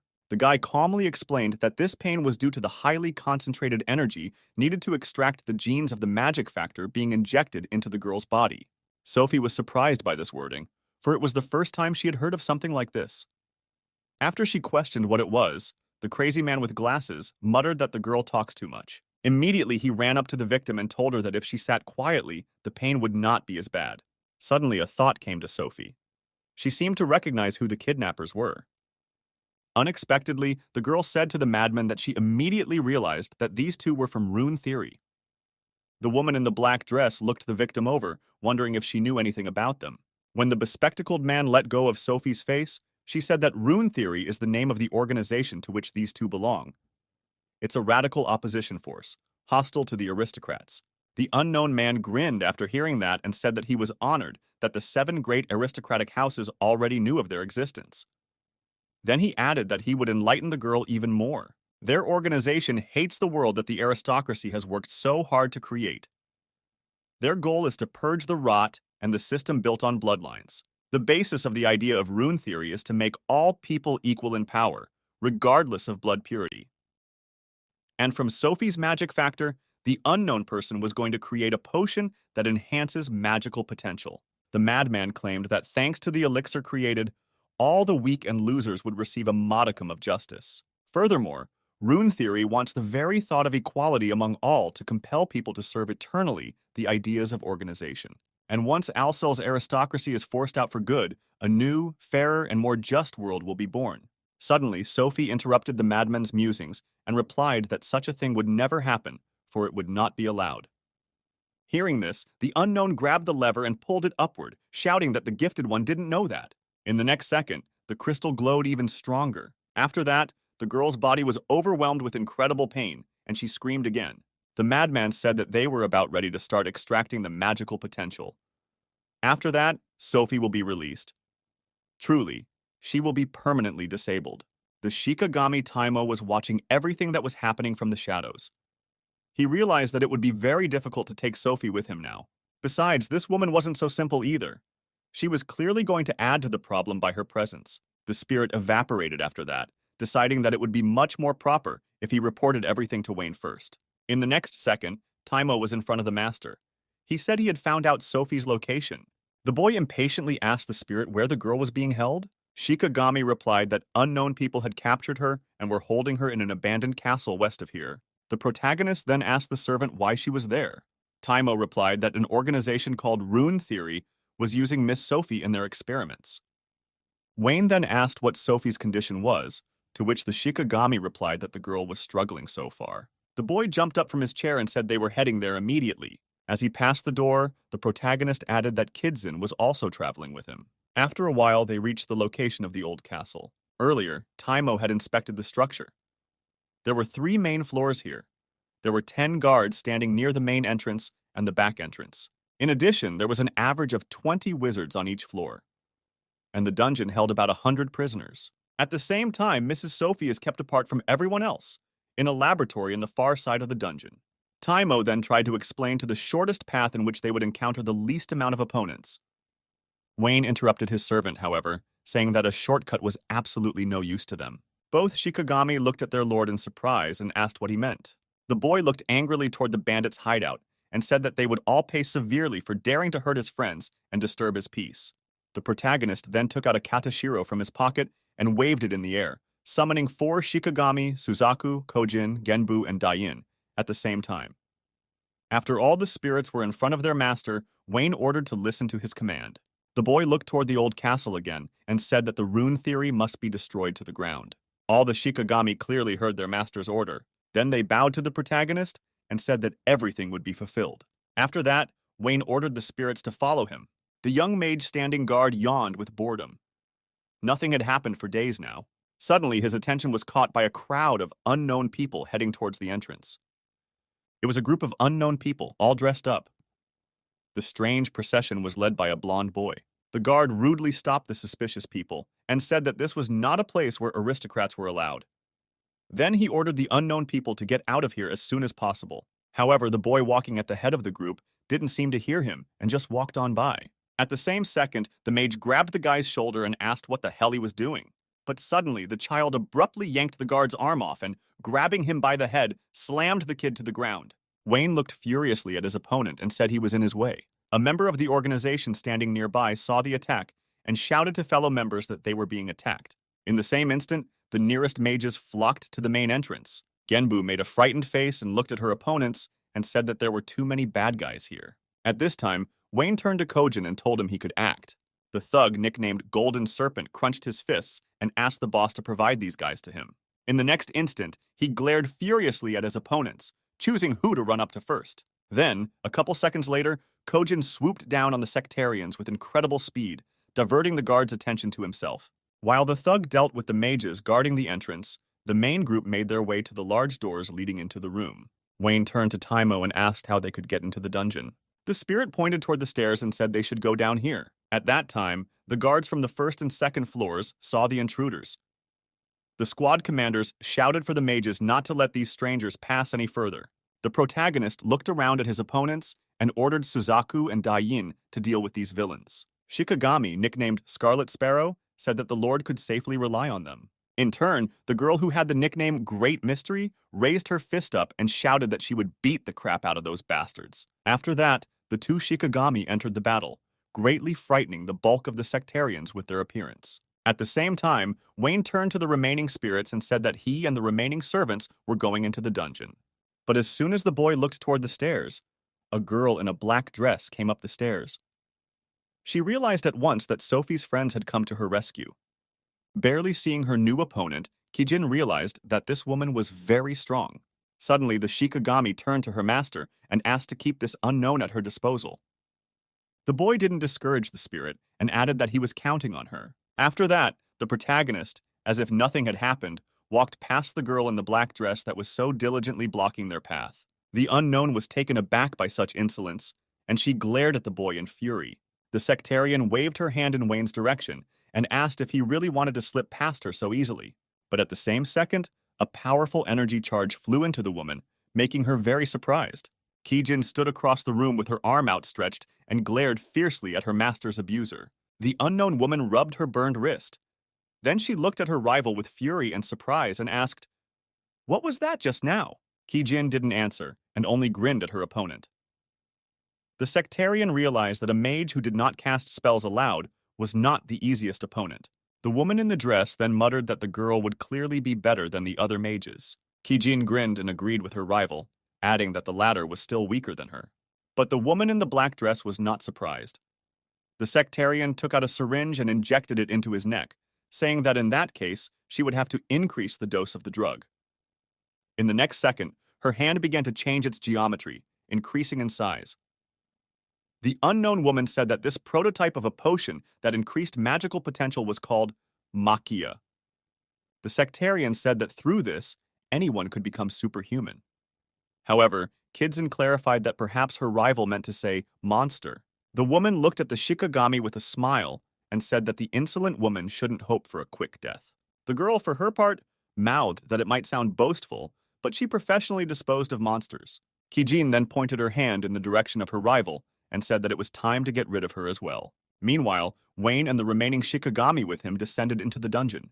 Taimo turned to the master and reported that the room where Sophie was being held was at the very end of the hallway. Guy ordered the spirit to deal with the remaining guards.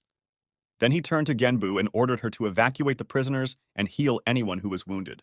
The spirit, nicknamed Grace, pulled up the gauntlet and told the master that he would perform everything to the best of his ability. Genbu, also known as the Black Turtle, only looked towards the opponents in silence. Upon seeing the unknown intruders, the mages gathered and prepared to repel the attack.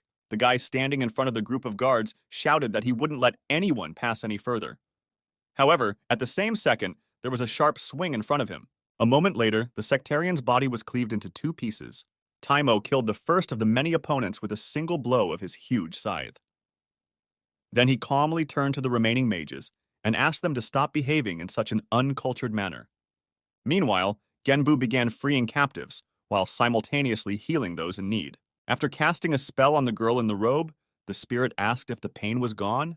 The captive then called the girl a saint and thanked her for helping her. Genbu looked into the eyes of the rescued woman and smiled. Immediately, however, she pondered the captive's words, wondering who the saints were. At about the same moment, one of the guards broke into the lab and yelled that there were intruders in the building. The strange man in glasses was angry that he was being broken into at the time of the experiment with such a problem. He then ordered the magician to get rid of the unknown people and not to bother him with the problem anymore. However, the guy said that was exactly what he wanted to report, as the opponents had already occupied almost the entire castle. The madman immediately looked surprised at the guard's eyes, not believing what he had heard. And just the next second, the sectarian fell to the ground from a strong blow to the neck. Behind him stood a child in a gray shirt, looking at the strange type in glasses with interest. The madman grinned, realizing that some kid had trashed their castle. Then he said that the boy must have come here to free Sophie. The girl looked up and saw that Wayne had come for her. At that moment, Sophie's strength was already running out. The sword princess had been crippled by long, grueling experiments. The protagonist, with a smile on his face, told the girl that she would be fine, and she held up well. The bespectacled man laughed, greatly surprised at the boy's optimism. Then he asked if the boy thought he had already won. In response, Wayne wondered if the strange type really thought he could beat him. The sectarian was surprised at such insolence from some young mage. At that very second, the protagonist looked at the kidnapper's eyes with hatred, telling him that he didn't stand a chance and it would be a one-goal game. After that, the madman realized that this kid was clearly not as simple as he seemed.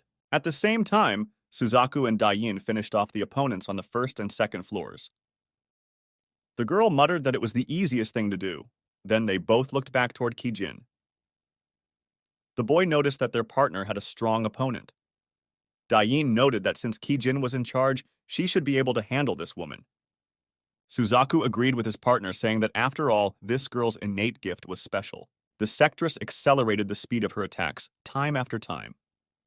She asked in a satisfied voice, "What happened to the opponent?" At what time after the fight started, Kijin realized that after the injection, this woman had become superior to her in strength. It seemed that each swing of her claws was heavier than the previous one. The sectress understood this and did not give her rival any respite at all. With each push, the spirit blocking became weaker and weaker. In order to try and retake the initiative, Kijin decided to go into hiding for a while. Noticing this, the sectarian smiled and muttered that she could already see everything without difficulty. After that, another powerful blow landed on Kijin, who was in a state of invisibility. Shikigami realized that the enemy's range of possibilities was too large. Shoving the woman away, Kijin moved some distance away. The sectarian asked in surprise, wondering if these weaklings had decided to save anyone. She said that at this rate, the girl and her friends would soon go to their graves. However, she then turned around and was surprised to see Suzaku and Dayin interrupting all the guards from 2 floors at once. The spirit guy turned to Kijin and asked how long she was going to mess around with this weakling, adding that he and his half were done for a long time. The sectarian said that her assistants were very dull-witted, but that wouldn't stop her from killing the girl and then taking on the others. The woman's words caused Dain and Suzaku to laugh. Both Shikigami said that the sectarian should realistically assess her strength and not think about things that will never be realizable. The kidnapper's veins began to bleed with rage. She said it was better to show once than to tell many times. Already in the next second, the sectress furiously pounced on Kijin, ordering the rest of the spirits to watch and heed. She looked at her rival with a frantic stare, screaming that she should die sooner rather than later. However, a second before the sectarian's claws sank into Kijin's head, the girl uttered a spell. After that, the kidnapper's body moved backwards for a few moments, giving a great advantage to the Shikigami. In the next instant, Kijin swung her sword, attacking the defenseless and unaware opponent. Putting her weapon back into its sheath, the girl mouthed that she knew in advance how this attack would play out. Struck by the apt blow, the sectarian fell to the ground, saying that it couldn't be. The other spirits watched with interest. Dain said that this was the art of surprise attack, to which Suzaku replied that this skill of rewinding time was still cheating. Kijin turned around and looked awkwardly at her partners when she heard them discussing her. Suzaku reassured Dain, saying that she too had an innate skill. The girl chimed in that if the guy liked the ability so much, he could trade with her, to which her partner added that he couldn't even if he wanted to. Besides, Dain would be severely weakened without his innate skill. Still, what stressed Kijin the most was that she had to use an innate skill to win. It was an ability that she used exceptionally. Dain walked over to the scene of the battle and bent down to examine the broken flask, asking if this was the only thing that sectarian was injecting into herself. Kijin confirmed, saying that it's scary to imagine what would have become if Runo Theory had been able to find a way to improve the drug during its experiments. The girl looked up and remembered the Lord. She hoped he would be more careful in his decisions. Meanwhile, Wayne walked over to the chair and cut the shackles that were restraining his girlfriend. Taking the girl in his arms, the protagonist said that Sophie was holding up well, and now it was all over. However, the captive immediately warned the guy to be more careful. Closing her eyes, she said that this madman was not as simple as he seemed. Hearing this, Wayne summoned Taimo. The spirit appeared a second later and bowed to the hero. The boy handed the servant to his friend and told him to take her to safety. After doing so, the boy turned to his opponent and looked at him. At the same time, an unknown man showed the protagonist a syringe with a liquid. The sectarian called this substance makia, a miracle drug that can give anyone monstrous magical power. He said that the efficacy of this elixir is fully proven, even though it is still in the testing stage. Now, with Sophie's magical gene, this drug was 100% complete. With it, the sectarian planned to induce an artificial awakening. He added that through his development, everyone in the world would become equal in power. There would be no more weak ones. The madman asked his opponent, "Isn't it wonderful?" The boy replied that it was complete nonsense, and he would not want to live in such a world. Wayne looked at his opponent, saying that his ideals were only created to pad his ego. The sectarian smiled, saying it was a shame, and muttered that it looked like the guy would have to be killed after all. After the strange type injected the substance into himself, his body immediately began to increase in size. At that moment, he took the form of a real monster. The madman shouted that he could feel the power inside him growing. Wayne looked at this strange scene and said that the monster's outfit suits the sectarian very well. The monster stood up to his full height and surveyed the protagonist with a smile on his face. The sect leader said he disagreed with the monster's definition and called himself a king who would rule the new world. Wayne replied that he wasn't going to argue about it and added that he had already nearly exterminated all known demons in his previous life, so he shouldn't have a problem with that now. Taking the katashiro in his hand, the boy looked at the monster with a smile and said it was time to cast out evil. The sectarian laughed at what he heard and was surprised that some brat was going to overpower him, the awakened one. He looked at his opponent with a crazed look and said that he wouldn't succeed. In the next instant, the monster accelerated to an incredible speed and stealthily appeared behind the guy's back. However, the boy was surprisingly adept at reacting to the danger that had appeared and turned around to look at the monster. Immediately, he summoned a spiritual blade with his katashiro. The sectarian tried to attack his opponent, but the guy managed to block the blow. The madman began to tense his arm, saying that his skin had become many times harder. He added that there was no point in the young man trying to hurt him with some strange blade. Wayne then responded that since he couldn't surprise his opponent with that, he had another trick for the occasion. Once again, using katashiro, the protagonist accelerated to incredible speed, delivering numerous blows to the monster's body. Each such blow gradually sunk harder and harder into the madman's skin.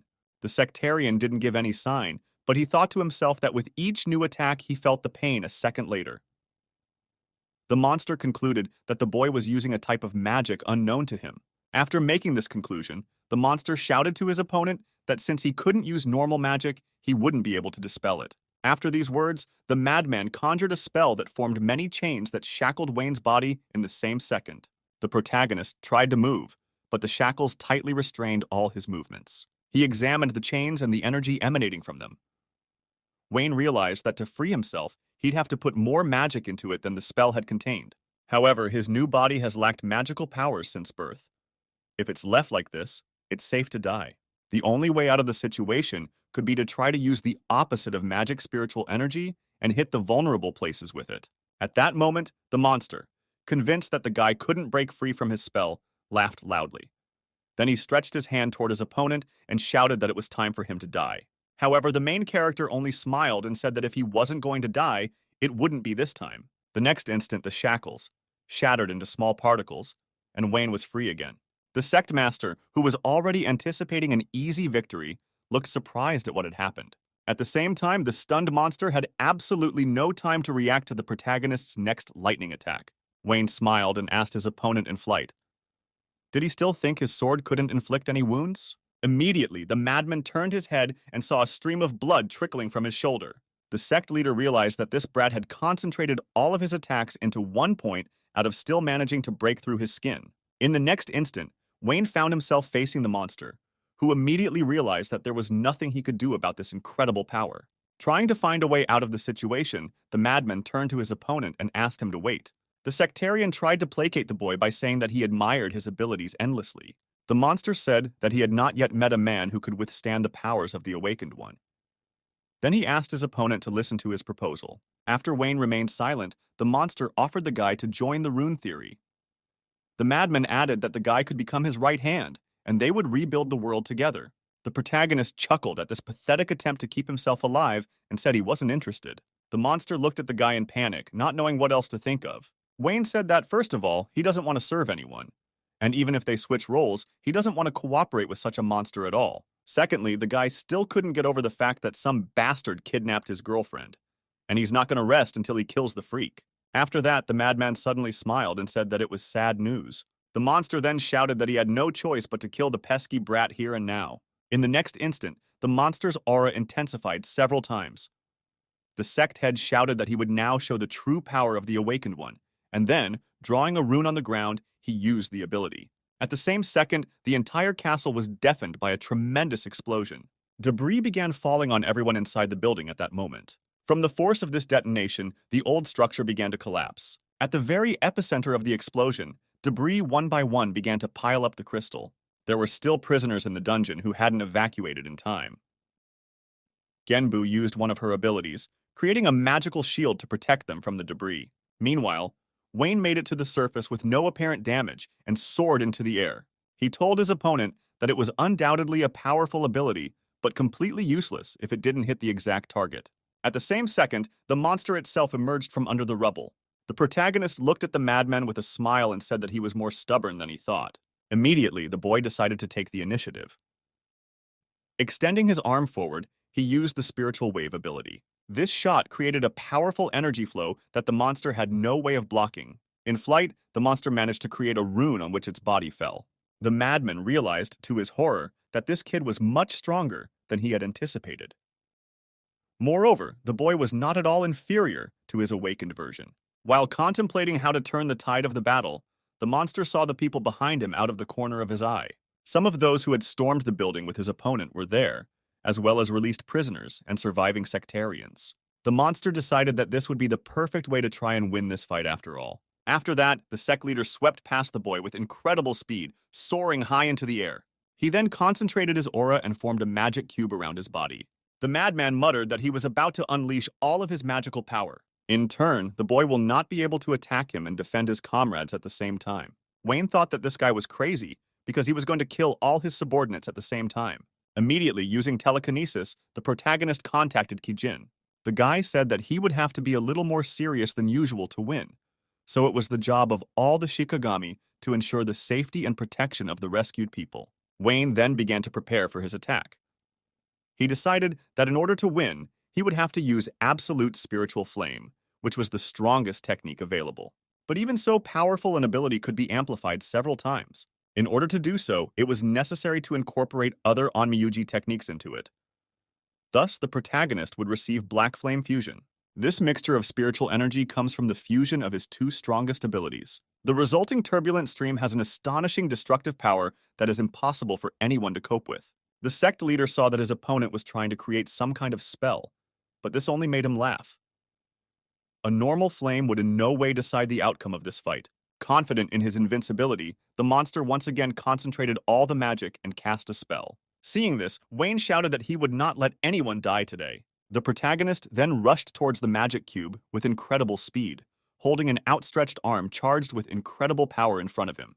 The next instant, there was an explosion of incredible power in the sky above the castle ruins. Wayne had no trouble breaking through his opponent's magic and rushing into the monster's body. The sect leader stared in horror at what was happening, unable to understand how such a thing was even possible. At the same second, his body was struck by an unbelievably powerful fire. The monster was in great pain, screaming that he, being awakened, could not lose to some brat. At some point, the sectarian's body stopped emitting light. His gaze became blank, and the screaming stopped. After that, the breathless body of the once insane mage floated towards the ground. A few seconds later, the huge carcass thundered downward, and Wayne landed calmly behind it. The boy stared at the monster's breathless body in silence for a while. Then the boy took the katashiro in his hands. After reciting the purification spell, he added that, as promised, the evil spirit would be banished. After that, the protagonist saw the memories of a madman. His life was a continuous black streak. As a child, the main shocking event for him was the murder of his parents. Some thieves were behind those deaths. From that moment on, he began to desperately study magic for his own survival. After a while, the future sectarian managed to find a good patron. And then he was lucky enough to become a scientist. That's when he met his love. It seemed that life was gradually getting better. But as it usually happens, happiness turned out to be too fragile. One day, his beloved was forcibly taken to him by an aristocrat. Because of his low status, the boy could not protect her. Due to the lack of any aptitude for magic as a consequence of a low supply of magical powers, the scholar wrote a groundbreaking thesis on magic. However, as soon as he announced it, his patron, who was an aristocrat, immediately appropriated all the discoveries for himself. The series of these terrible events forced the boy to change. He could not allow other people to experience such grief. This forced the former scientist to create a world where weaklings and commoners could prevail. It was to be a real world without aristocrats, where all people would be equal. The memories he saw made his Wayne think. He realized that the madman was filled with a thirst for revenge. And because of that, the darkness was able to penetrate his heart and distort it. The sectarian's body had already taken on a natural appearance by then. The protagonist said that the madman did what he thought was right. However, at this moment, the sect leader muttered that he did not agree with the excuse the boy had made for him. Then he confessed that he had committed terrible crimes and that there was no justice in them. Wayne only listened to this repentance in silence. The scientist said in a trembling voice that he hadn't even realized how he had become like those he hated so much. In the pursuit of his ambition, he had simply turned a blind eye to all his mistakes, with a voice uttered that he would very much like to make up for all his crimes. However, now that he was defeated, it was impossible to think about it. Unexpectedly, Wayne said that based on what he had seen, he could not definitively say that the scientist was a villain to the core. Just then, the boy said that if the madman wanted to atone for all his sins, he could join the protagonist. The strange type raised his head and looked at the guy, asking what he meant. Suddenly, Wayne said that as a scientist, the madman had the right goal. However, to realize it, he chose the wrong path. The protagonist then extended his hand to the sufferer, saying that with the right approach, all his dreams could come true. The boy offered his recent opponent the use of his outstanding knowledge of magic on his team. This offer from a man who not so long ago wanted to kill him greatly moved the scientist. Suddenly he cried and asked Wayne if the man wasn't kidding now. The guy held his hand out even closer, saying that with him you can fulfill a dream for the sake of all those who are unlucky in this life. The protagonist then said that this was just the right way to atone for all his crimes. The tearful scientist lowered his head and thanked Wayne Granado for giving him the chance. He extended his hand in return and accepted the handshake, saying he swore he would put his whole body and soul into it. The protagonist smiled and said he was happy to accept the offer. The people standing to the side watched the reconciliation scene in surprise. Kidson was among them. She was once again convinced that their lord had a big soul. That's how the heroes saved Sophie Norbert and destroyed the rune theory at the same time. The surviving members of this cult were sent to detention by Alsol's guards, and the sect-created substance called makia was completely burned by the Shikigami forces. Immediately afterward, Sophie received a quick treatment from Genbu. Thankfully, there were no side effects from the experiments. The captives were also taken care of by the Knights of Alcel, finding relatives of all the prisoners and sending them home. Many people in the city now knew about Wayne Granado. The boy realized at that moment that he had never before had such pleasure for the sake of saving people. What's more, the incident quickly spread throughout the city, and it was soon on the front page of the royal newspaper. Kijin read the news enthusiastically, marveling at the fact that now her master had finally gained fame. The boy was also beyond thrilled to see reports of his feat on the front page. Kidson also noticed that the gentleman was reading some kind of letter with interest. She immediately asked who it was from. Guy explained that it was a message from the Norbert family, more specifically, Sophie's father. When asked by the henchwoman what it said, Wayne replied that it was a thank you letter in which the father of the family invites the guy to his mansion. Kijin is once again convinced that her master is not so simple, for Sophie is only alive because of his decisions. After saying that, Wayne looked at the spirit in surprise, saying that he himself hadn't done anything special and had just saved his friend. The girl grinned, saying that she didn't expect any less generosity from the Lord. After that, the protagonist looked at the letter again and added that there was no denying the fact that this situation had brought them a lot of benefits. One of the greatest families of Alcel, part of the Big Seven, was now indebted to them. This could have a great impact on the future of a small clan of aristocrats like the Granado family. On the other hand, Wayne didn't rule out another scenario in which they would simply receive words of appreciation and a small monetary reward. Therefore, coming to the luxurious mansion of the Norbert family, the boy in advance did not have any supernatural expectations of the meeting. However, as it would later turn out, reality would surpass even the wildest assumptions. The maid kindly escorted the visitor throughout the building, bringing him to the office of the father of the family. Mr. Norbert had the appearance of a rather formidable man. Wayne entered the office and greeted the father of the family, thanking him for the invitation. Mr. Norbert replied that this was just a small way of expressing his gratitude for what the boy had done and suggested a seat at the table.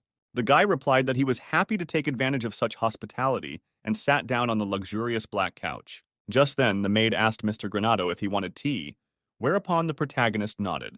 Then, Mr. Norbert told the boy that he wanted to ask one question first. Bringing a cup of tea to his mouth, the protagonist mouthed that he could answer any question. The next moment, Mr. Norbert asked Wayne with interest if he wanted to marry Sophie. Such a question threw the boy into complete shock. He splashed all the tea and blushed instantly. First, he had not at all supposed that such a proposal would take place. And secondly, it was now necessary to answer this question correctly. Mr. Norbert watched Wayne's reaction carefully, ignoring the tea dripping off his face. After a long silence, the head of the family decided to wipe himself with a napkin. The boy was embarrassed by what had happened and tried to justify himself by saying that he had in no way expected such a shocking offer. In response, Mr. Norbert said that he had not planned to pressure his daughter's savior. Placing the rag on the table, he apologized to his guest and said he had been too harsh with the suggestion. The head of the family said that without Wayne, this kidnapping story wouldn't have ended so easily. After all, the Norbert family might have lost a daughter, and the Alcela kingdom would have suffered a huge blow. Therefore, the wedding proposal was solely due to the desire to repay the Granado family's kindness. Thereupon, Mr. Norbert immediately repeated his suggestion.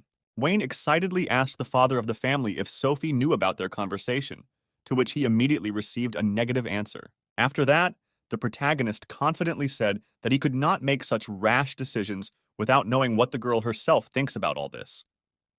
Therefore, at the moment, he is forced to refuse. The guy also explained that Sophie was a dear classmate, and he would not want to ruin his relationship with her because of this trifle. The last words puzzled Mr. Norbert even more. Suddenly, he glowed and said he now wants even more strongly to make Wayne Granado a member of his family. At this point, the boy completely stopped understanding what this strange type was trying to get from him. Just then, Mr. Norbert suddenly asked the lad how much he thought Sophie was the perfect candidate for a wife. He also explained that it may sound implausible from the mouth of a father, but his daughter is really good-looking and has refined manners. Besides, Sophia is not only brave, but she is also a sweetheart. Moreover, despite her status, she has never behaved arrogantly and treats everyone good-naturedly. After describing the advantages, Mr. Norbert once again asked Wayne if he had changed his mind. Frightened by this insistence, the boy once again confidently said that he did not want to change his mind. The father of the household then calmly replied that for that matter they would discuss it next time. The protagonist smiled, surprised that it looked like there was going to be at least one more conversation between them. But then Mr. Norbert said that because the marriage talk had stalled, he still owed the boy a thank you somehow. Unexpectedly, he offered to transfer some of the Norbert family's lands to the Granado family as payment for the deed. In turn, this offer greatly interested Wayne. The next moment, Mr. Norbert impressed the lad with his awareness. He asked the protagonist to accept his condolences for his father's death, and also noted that banishing the two idiot brothers was only to Wayne's advantage. The young aristocrat thought at that moment that since this case could help the Granato family, he should make the most of it. After pondering some more, the boy replied that he had one place in mind that he would like to get. Mr. Norbert calmly responded that he was willing to listen to the proposal. Wayne said he is interested in the land immediately adjacent to the Granado family's property. He would like the village of Kerbat, which belongs to the Norbert family. The head of the family grinned, realizing that the boy most likely wanted to mine the minerals located there. However, the protagonist assured Mr. Norbert that he was not as interested in the jewels as he was in the land itself. The area perfectly complements the already existing lands of the Granado family. Mr. Norbert said he was not quite sure if it was worth it. He then asked his interlocutor if he realized how labor-intensive land development is. Wayne replied that he understands the complexity and is well-versed in the issue. After brief consideration, Mr. Norbert said it was interesting, and he would be happy to transfer the lands along with the village of Kerbat to the Granato family. The protagonist immediately bowed his head and thanked for the honor. The father of the family immediately interrupted his interlocutor, saying that he was the one who should bow down for the guy saving his daughter. Wayne then asked if he could visit Sophie while he was still out of here. Mr. Norbert replied that there was no problem with that. He then called a maid and asked her to escort him to his daughter's room. The girl bowed to the protagonist and asked him to follow her. With that, the boy said goodbye to Mr. Norbert and left the office. The head of the family smiled and thought that this youngster had already adopted all the character and grandeur of his late father. Mr. Norbert suggested that the lad was likely to become a pillar of the country in the future. He also, once again, regretted that Wayne had turned down the marriage proposal. Meanwhile, Sophia slept in her room. At that moment, she once again dreamed of Wayne telling her that she was fine now. The girl immediately woke up and blushed. She diligently chased away the intrusive thoughts, assuming that if it went on like this, she would no longer be able to remain calm around him. Then Sophie ducked her head into the pillow. The whole time she'd been resting here, she'd been thinking about Wayne. On the other hand, nothing can be done about it because the boy risked his life to save her from this mess. The girl wondered if Wayne would do something like that for someone who was just being his friend. At that moment, she thought that she might already be much more than just a classmate to him. But immediately, the girl tried to push those thoughts away again, suggesting to herself that it was too hasty a conclusion, and the guy had always been a goody-goody. But exhaling, she decided that Wayne was definitely not the only one treating her this way. Sitting down on the bed, Sophie stretched her legs and decided she needed to stretch her muscles a little. Standing up on her feet and heading towards the door, the girl decided that fencing would get rid of the extra thoughts, and she would stop thinking about the guy. Then she grabbed the doorknob, intending to go to the gym to work out. But as soon as Sophie opened the door, Wayne was suddenly right in front of her. The girl was stunned by the unusual appearance of her savior, and she asked him with her mouth hanging open how he had come to be here. The protagonist smiled and said hello to his classmate. Just then he explained that he had been passing nearby and, apologizing for the suddenness, said he wanted to know how she was feeling. Sophie asked Wayne excitedly, had he really come to see her? The guy replied that the girl was severely exhausted the moment he rescued her. That's why he was very worried about her all this time. Such wording caused Sophie to become very embarrassed and blush. Suddenly, she examined herself and found that she had gone out to her guest in such an indecent manner. After coming to her senses, the girl instantly ran into her room and slammed the door shut. The protagonist was left standing in the hallway all alone. After a pause, he knocked on the door and called out to Sophie. The girl shouted frustratedly from the room that she was very embarrassed. As an excuse, she said she still felt some weakness in her body. Wayne realized that this was the end of their meeting and asked Sophie to take it easy and get well soon. After the boy left, the girl sank to her knees and shook. It made her sad that Wayne had risked his life so much to save her, and she had treated him so rudely. Meanwhile, the protagonist was walking down the corridor in high spirits. The meeting with Sophie showed that he had successfully avoided problems. It was the right thing to do, because if he had agreed without her opinion, she would have been very upset. Nevertheless, besides marriage, there was another benefit in the matter. The acquisition of a portion of the Norbert family's lands was a great fortune, and it was a sin not to take advantage of it. A short while later, Wayne arrived at the Granado family's villa near Alcela. The boy was greeted at the entrance by a joyous Kijin. He reported that the negotiations had been successful and ordered preparations to be made for departure to the mansion. Wayne then walked with Kidson to one of the rooms in the villa. In the middle of it was something that looked like a huge white altar painted with various symbols. This device was called the Shikigami, a counting disc that displayed a simplified world structure. By infusing spiritual energy, the protagonist can effectively apply large-scale onmyoto techniques. After that, Wayne activated the Shikigami, saying that Granado's lands were far away from the capital. But thanks to this device, they can get there in seconds. After reciting a special spell, the Shikigami was activated. In the blink of an eye, he transported both heroes a great distance straight to Granado's mansion. Looking around, Wayne and Kidson came to the realization that they had succeeded. Stepping out into the hallway, the boy wondered if the rikugo he had left behind in his office was up to the task. Filled with good cheer, the protagonist immediately headed towards his room. A maid saw him in the hallway. She said hello and wondered when Mr. Wayne had returned. The boy replied that he had only recently arrived and asked if Rikugo was currently in the study. The maid replied that he was, and the boy thanked her. The protagonist then made his way to his room and opened the door. One of the minions named Rikugo, also known as Universe, was waiting for him in the study. He asked the Lord if something was wrong. Wayne mouthed in a satisfied voice that he had recently gained possession of the new lands and had come to the mansion specifically for that purpose to tell his counselor about it. Rikugo replied that he couldn't have expected better news. The boy also added that this is how most of his spiritual energy came back to him, and so now he was able to summon all 12 Shikigami to finally begin the development of the Granado family's lands. Rikagu thought about it and said he had nothing against accelerated land development because it sounded like a great idea. Wayne then pulled out a katashiro and said that he would now summon all his generals and hand out tasks to them.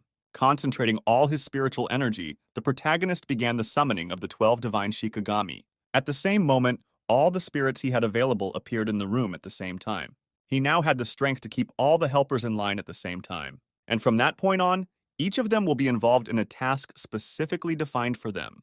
The minions immediately chorused that they were willing to do whatever their master said. Suddenly, one of the spirits snapped out of his seat and rushed at the boy, shouting that it had been a long time since they had seen him. The protagonist turned towards the Shikigami who had attacked him and looked at him indifferently. At the same moment, another spirit fended off his partner's blow, blocking the latter's path to the boss. The divine general appealed to the Shikigami named Tuda not to dare to behave so impertinently with Mr. Wayne. The bold spirit told his partner not to dare stand in his way any longer. The boy sighed as he looked at his willful Shikigami and noted that he hadn't changed at all and remained the same troubled guy. Tuda smiled and agreed with the Lord, adding that that was the extent of his greatness. Wayne promised the spirit that they'd be sure to fight him next time, but for now he needed to keep quiet if he didn't want the protagonist to withdraw his physical shell. After that, the Shikigami clicked his tongue unhappily and looked in the other direction. The spirit girl standing a little ways away laughed at what they saw and remarked that it was so much like the good old days. Wayne then said that he would now assign duties to all the helpers. He added that with their combined efforts, the Granado would develop to unprecedented heights. There are several reasons why their family's lands are considered a weak territory in the Alcela kingdom. Population, military might, and financial status are all three very important factors. In the case of the Granado family, these indicators are below average. In order to compete with the big families and break into the mainstream, you need to focus on improving these three factors. Kidson will continue his academy classes as before. In turn, Rikugo will continue to manage the Granato family lands. Taimo will be responsible for running the main house. Tenku will begin gathering information throughout Granato's territory. Kojin will take on the role of an instructor at the training center and improve the fighting ability of the family knights to strengthen the military power. Seiryu will make preparations for the opening of Granato's trading company and will later take over its management. In turn, Tenko will help her with that. Genbu will help treat patients at the church's temporary hospital. Suzaku, Dayan, Byaku, and Tuda, the four of them, will take on the responsibility of developing new territories. At this point, the role assignment came to an end. Suddenly, Dayan asked the Lord how exactly he wanted them to explore new territories. In her opinion, she can't help much with that, though Wayne relies on her. The guy said it's pretty easy, and they just need to build relationships with the locals. Surely because the Kurbot territories have been taken over by a new family, the locals are in some confusion. In addition, future plans for developing the Granato family's influence were to be discussed. Wayne then detailed to his Shikigami the new plan to develop Kurbot and the surrounding areas. After a detailed explanation, the boy asked the spirits what they thought about it. Dayan was excited about her master's plan, saying it would be cool and fun. Seiryu agreed with the protagonist, saying that if his plan worked, the trading company she would take on would be very useful. The guy replied in steps that she was absolutely right, and added that this was why he had entrusted the development of the company to her. At this point, Tuda asked that if he wreaked havoc there, would Mr. Wayne have to fight him? The boy said that just to make sure something like that didn't happen, Byaku and Suzaku would go along with him. Tuda smiled and added that he definitely wouldn't be bored in such company. Looking at her companions, Dayan wondered in bewilderment why she would go with them. The protagonist immediately patted the girl on the head, saying that her beauty and simplicity attracted people. After a brief thought, Dayan smiled and said that she understood. After assigning duties, Wayne ordered all of the Shikigami to disperse to their duties. The spirits bowed to their master and made their way to their designated places of work. The next day, the protagonist visited the academy for the first time in a long time. As he walked down the corridors together, Kijin suddenly realized that those around him were paying attention to him much more often. Moreover, it appeared that almost everyone around him had forgotten about his preschool canteen performance. Now the main news agenda was the recent rescue of Mrs. Sophie Norbert. The whole university was talking about it. Through telekinesis, the boy told Kidzine that it seemed everyone around him now knew the story. The girl, who had also noticed the sudden change in the attitude of those around her master, confirmed his assumption. Wayne figured it wasn't such a strong problem. However, it gets a little uncomfortable when everyone around you is staring at you. Suddenly, the minion asked if she should stun all those annoying students. The guy slapped himself in the face with the palm of his hand and said it would only add to their problems.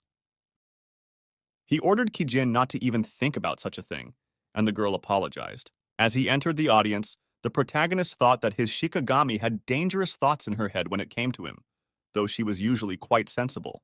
Looking around the classroom, the boy suddenly saw Sophie at the other end of the room, reading some book. He immediately approached the girl and after saying hello, asked how she was feeling. Sophia hesitated and after returning the greeting said she was feeling much better. Then she stood up and hesitantly apologized to Wayne for making him so worried. The boy smiled and said that she had nothing to apologize for, because it wasn't her fault. Sophie smiled and thanked the protagonist for his support, saying that he was very kind. Wayne replied that he couldn't have it any other way, since they were good friends. Sophie looked down at the floor raptly and somewhat disappointedly and agreed with her boyfriend. Suddenly, a teacher entered the room and immediately ordered all the students to take their seats. After everyone had settled into their seats, the teacher introduced himself. Mr. Collins said that before starting the class, he would like to clarify something. Suddenly, he muttered that those who are unable to use magic and use onmyuji techniques instead should not interfere with the training of talented students. Wayne mentally thought he had literally had a finger poked at him. From what she heard, Kijin was beyond furious. Suddenly, Sophie stands up for the protagonist, asking if this was an insult to the student by the teacher. Professor Collins said that he was only speaking in facts. This academy enrolls people with high rates of magical power, and it is only natural that those who do not have this power will do worse in school. At the end, the instructor suggested that we stop the idle chatter and start the class. At this point, Wayne thought that these classes bode huge problems for him. His commencement speech seemed to be for the cause of not only the students, but the professors as well. At the beginning of the lesson, Mr. Collin reminded the students that currently all spells in magic are graded from 1 to 7. So far, freshmen have been using low-level skills, mostly 7th to 4th grade. The teacher then pointed to the board and said that from this point on, students would learn the spells of the remaining 3 higher levels. Also, Professor Colin mentioned that most of the first-rank magical abilities were personally developed by the Academy's director, Alcela Rollo Vistav. These spells are the most difficult to learn, so the teacher would like all students to be able to learn 3rd-grade higher magic first. Suddenly, the teacher stopped and looked closely at everyone present. After a brief pause, Mr. Collins said that as far as he knew, there were people in this class who were incapable of using even low-level spells. After saying that, his gaze fell on Wayne, who didn't even move when he heard that. The professor pointed out that there was nothing good or bad about these people learning everything little by little. After saying that, he placed some magic balls in front of the freshmen. Mr. Collin then said that each of the students should come up and touch this balloon. This experiment will show which of the elements a person is predisposed to. After the first student placed his hands on the orbs, the professor immediately said that the guy had the attribute of water, and healing spells and side skills from them would be suitable for him. The next girl possessed the attribute of earth. Attack spells would be perfect for her. The third student possessed the attribute of light. He should focus on learning support spells. Eventually, the turn came to Sophie Norbert. The girl came up to the balls, and for a while she worried, hesitating to put her hands in. The teacher irritably prodded the student, saying that there was a lot of mediocrity among the newcomers this year. After these words, a tense silence hung in the air. Professor Colin turned around and looked at Wayne again, and said that because of these results, it was not surprising that someone with no magical powers was able to take the first place in the selection. Suddenly, Sophie turned to the teacher and firmly replied that the main character was many times stronger than her and all of them combined. The teacher was very much surprised at such audacity and interrogated the girl about what she had just said. But instead, Sophie pointed her hands toward the orbs, which glowed much brighter than the rest of the students. The classmates' mouths dropped open in surprise, saying that other than the Sword Princess, no one could show such a startling reaction. Wayne smiled, thinking he'd expected nothing less from his friend. Still, the boy thought her talent lay not in magic, but in the sword. The professor looked equally surprised at this performance, saying that the student had tremendous magical power. With that, Sophie removed her hands and exhaled. Mr. Collins said that the girl did well, and she had real talent. The Sword Princess thanked the professor, but then she turned around suddenly and looked at Wayne and said it wasn't her doing at all. Sophie explained that the protagonist was able to detect and fix the defect in her body in the blink of an eye. Mr. Collins tensed up upon hearing the guy's name again. He thought that it was obviously a lie, since the organ that produces magic is not that easily arranged. After making sure that no one would ever be able to do anything like this, the professor called the next students over to the orbs. The next second, Kijin stood up and walked towards the teacher. Mr. Collin recognized the girl since she was Wayne's servant. He also thought that she probably didn't have any talent for magic either. At the same moment, Kijin used telekinesis to address her master. She asked how much magical power she should put into the crystal ball. The boy was surprised that his servant also possessed magic. The girl replied that she could use it only a little. The protagonist didn't expect his Shikigami to be so talented, and asked her to produce about the same volume as Sophie had. At this moment, Mr. Collin leaned over to the girl and asked wryly, could she do nothing about his simple request? Then he grinned and said that it was no surprise that Wayne's servant was also incapable of anything. But at the same moment, the girl reached out her hand for the balloon. After her touch, the crystal glowed with an incredible pink light. The emission was just as startling as it had been with Sophie. The students looked on in amazement at what was happening. Someone in the class noted that this performance was even much brighter. Sophie smiled and thought that she hadn't expected anything less from Miss Kidson. After a brief demonstration, the girl turned around and walked to her seat. The teacher looked at her in shock. After brief deliberation, Professor Colin pointed his finger at the protagonist, saying that now it was his turn. The boy calmly got up from his seat and headed towards the magic orbs. Looking at Wayne, the teacher smiled. He was surprised that the boy had the courage to come out after all. No one in the class knew that Mr. Collins' target in this study of magical powers was Wayne, who didn't know any magic at all. Now the boy is going to embarrass himself in front of everyone. Perhaps then Professor Rollo's interest in him will finally wane. Wayne walked over to the table and looked at the balls thoughtfully. He had no magical powers, so the result was obvious. But then he wondered what would happen if he infused the crystal with his spiritual energy. With this thought, the protagonist reached out his hand to the ball and tried to realize what he had planned. However, there was no effect. Seeing this, Professor Collins smiled victoriously, saying that Wayne didn't have magic powers after all. Then he pointed his finger at the thoughtful student and, grinning, said that he had warned him not to let anyone interfere with his class. The teacher then asked the boy if he had any excuses. Wayne looked at the magic ball with interest.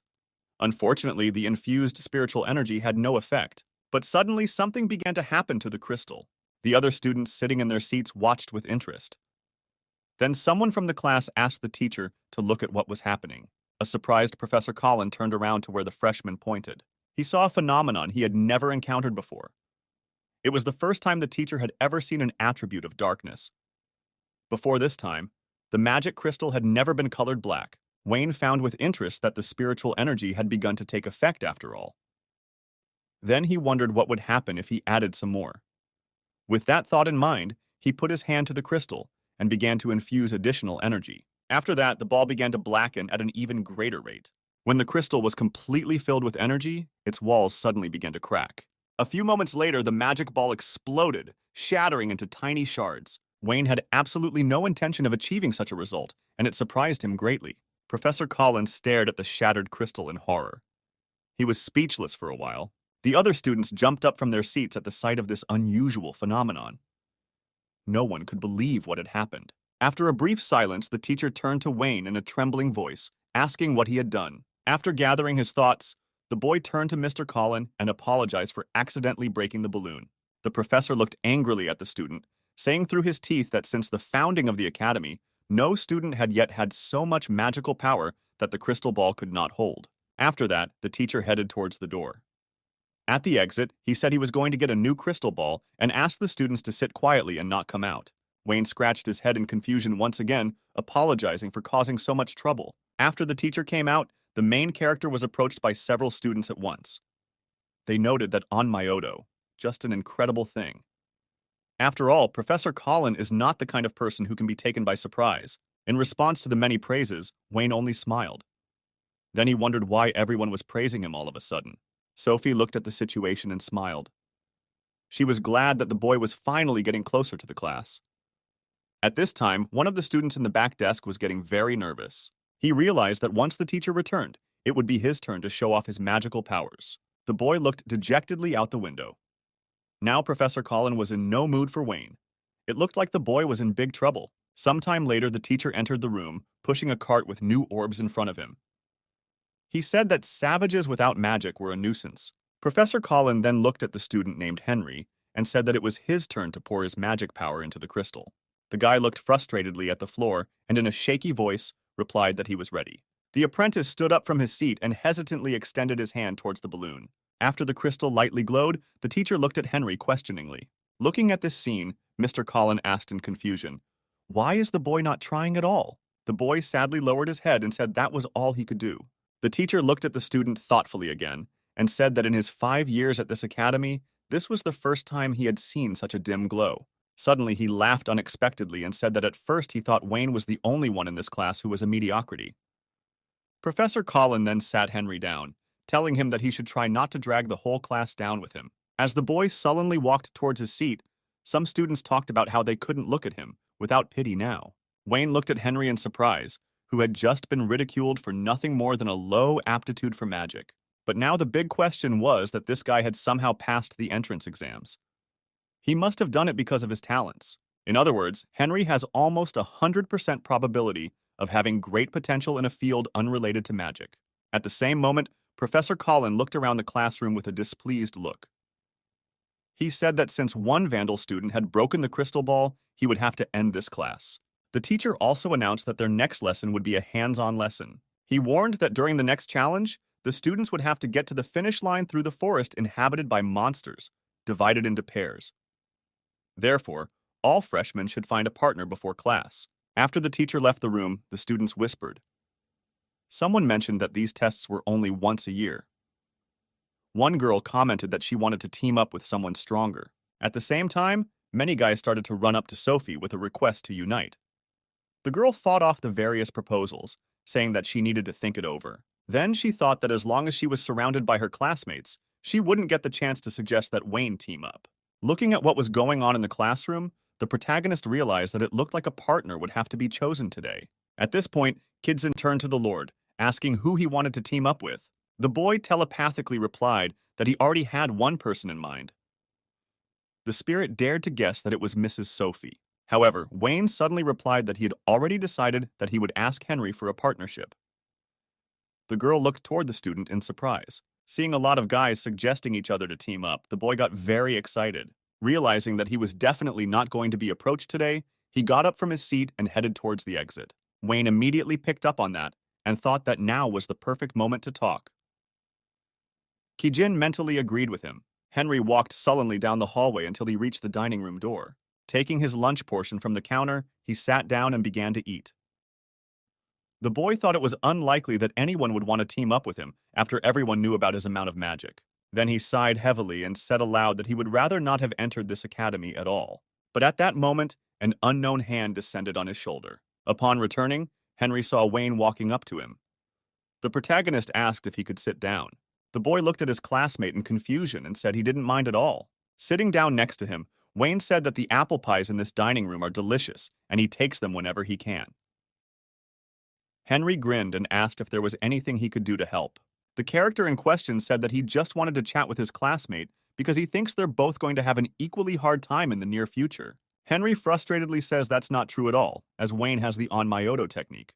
The boy unexpectedly agreed, but also noted that this was where the difference between them ended. After that, Henry looked at his classmate who was calmly sipping tea in bewilderment. The main character said that both he and Henry have no magical talent, but they still managed to pass the Alcel Academy exam, which is one of the most difficult tests. In other words, he wanted to say that their talents were not in the realm of magic at all. Wayne then asked, "Isn't he right?" Henry answered his interlocutor that he thought correctly, because he himself had been admitted to the academy for his deep knowledge of magic. But here simple knowledge is not enough, and one must be strong. Wayne answered his classmate without hesitation that he might well be right. Then he asked what Henry's knowledge was. The guy shyly replied that he likes to make magic tools and sometimes even loses track of time doing it. The protagonist was surprised and said that the interlocutor was amazing. Henry laughed and thanked him for the compliment. The boy also added that he had entered this academy to hone his knowledge of making magical tools, but it turned out to be more complicated than he thought. Wayne looked thoughtfully at his pie after he said that. Then he said that if Henry got a little stronger, he would be able to concentrate on his research. The classmate sighed heavily and said that in a way, the protagonist was right. However, it is easy to say, but much harder to do. Then Wayne unexpectedly suggested that they go to his mansion after class. There, they could prepare together for the next week's practical training without any stares. Henry did not believe what he heard, asking if the boy was sure of his words. The protagonist answered without hesitation that he had thought about his proposal beforehand.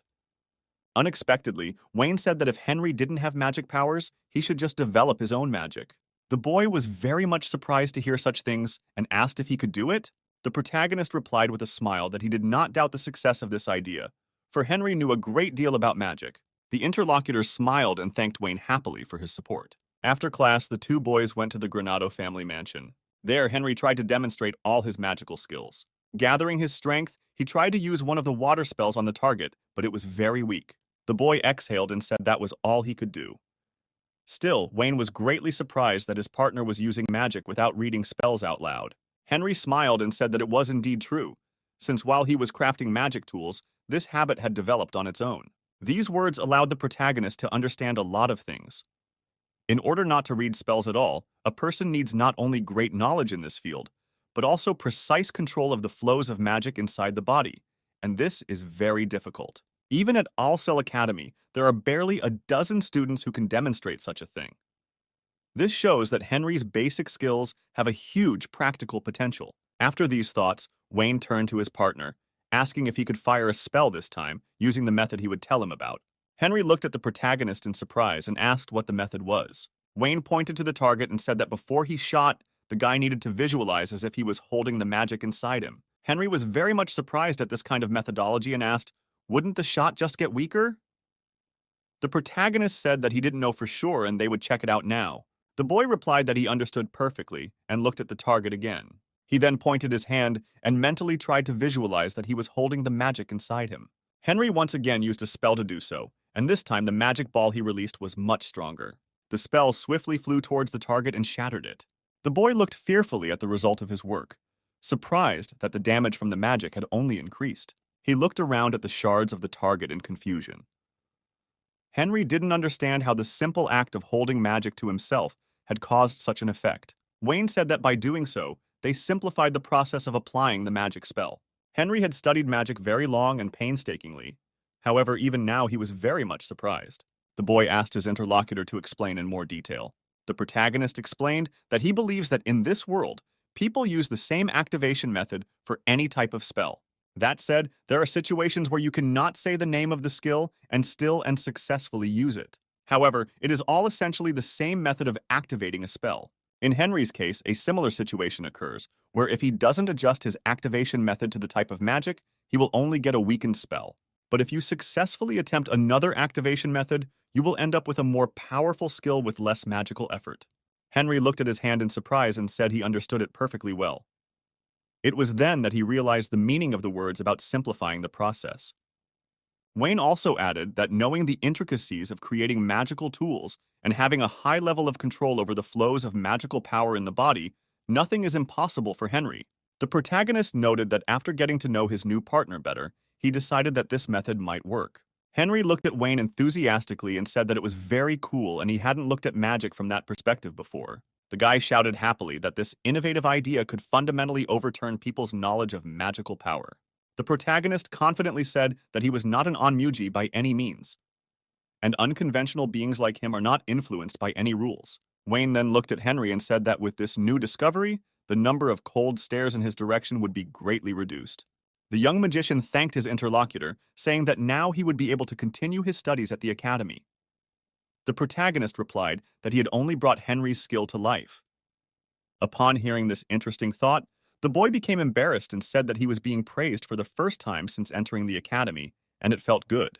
Wayne was pleased by these words, and he looked at his classmate with a smile. After thinking for a while, the protagonist suddenly asked Henry if he had a partner for the practice session. The boy said that he did not yet. That's when Wayne suggested that Henry pair up with him. The young mage said he always agrees. Still, he feels like he might become a burden in the trial process. However, the main character said that here, he did not agree with his classmate. The boy said that together, they would pass this practical class the best and shut up Colin's teacher. After saying that, Henry laughed and said that Wayne was something. Not many people have such bold thoughts in a situation like this. The protagonist replied that he just can't keep quiet in a situation where he is being made a fool of. Then Henry smiled again and, holding out his hand, said that if his candidacy suited Wayne, he would be happy to team up. The protagonist responded with a handshake, saying it was a pleasure to collaborate. After this conversation, a week passed, and then came the day of the practical session. The teacher, along with the freshmen, gathered in a huge forest. After looking over everyone who could make it, Professor Collins said that they could now begin. After that, the teacher explained that all of them, without exception, move out from the current point. The student's task was to get to the top of the mountain, take a similar crystal, and come back with it. Anyone who does not return to the start point before sunset will automatically be scored a failure. In the forest itself, students will encounter numerous monsters and traps, so they need to be extremely careful. After saying that, some of the guys got really excited. When the briefing was over, the teacher took the list and said that he would now call out the pairs, and those who heard their names could move out at once. One group really caught his attention. Professor Collin had said that they were likely to have a very interesting couple drawn up. He looked at the students and called out the names Wayne and Henry. The teacher grinned and added that he didn't expect the two losers to team up at all. Pointing toward the deep thicket, he said that out of regret they would go to fulfill the test first. The professor also asked the misfits, with undisguised disdain, to stay out of the way of the other students and stick to the outskirts of the forest so as not to cause trouble for anyone. Despite the obvious humiliation from Mr. Collin, the protagonist thanked the teacher for the sound advice. After that, the partners hit the road. Seeing that Henry was nervous, Wayne asked his classmate to move at a comfortable pace for him, and the protagonist himself would build under him. The boy agreed with a tremor in his voice. He calmed himself mentally because he'd been practicing hard all last week. Gathering his thoughts, Henry thought that after today's ordeal, no one else would be able to make a fool of him. Wayne then waved his hand and told his partner he could start. The boy began to concentrate his aura. He looked confidently toward the path leading into the forest. In the next instant, Henry leaped from his seat with incredible speed. The magical power was surging through him. Wayne ran after his partner, mentally thinking that his classmate had done a great job over the past week. The protagonist noted that Henry's control of magical power is absolutely incredible. Professor Coley, who saw this, seemed to be at a loss for words. Kidson, who had been watching the two boys' lessons all this time, thought that Mr. Wayne could not have taught less. Like the rest of the students, Sophie was shocked. She knew that Henry didn't have enough magical powers for even simple spells, and what she saw amazed her. But then she remembered that something similar had happened to her recently. She smiled and realized that Wayne was a real professional at discovering people's talents. After what had happened, the teacher was incredibly furious. He didn't understand how those weaklings could do such a thing. Professor Colin then took the list again. He also noted that he had one piece of advice to give everyone before he announced the next pair. There is a magical barrier in the forest, beyond which it is better for young students not to go. There may be monsters waiting for them there, which the newcomers are not able to cope with now. He also explained that going directly to the mountain wouldn't be the best idea, and it was better for the freshmen to go around the boundaries of the barrier. Sophie was furious. She interrupted the teacher, shouting that he should have said that information before Wayne and Henry rushed that way. Professor Colin pretended to be sorry and agreed with the girl, saying that he only remembered it now. The young sword princess clenched her fists and said that such important things the professor had better not forget from now on. The teacher didn't even look in the direction of the furious Sophie and agreed with her, adding that next time he would be sure to give all the details in advance. He then looked at the student and said that she shouldn't worry as the two losers would be disqualified before they reached the border of the danger zone. Sophie looked at the sarcastic teacher with disbelief and wondered why such a person was even hired to work at Allsell Academy.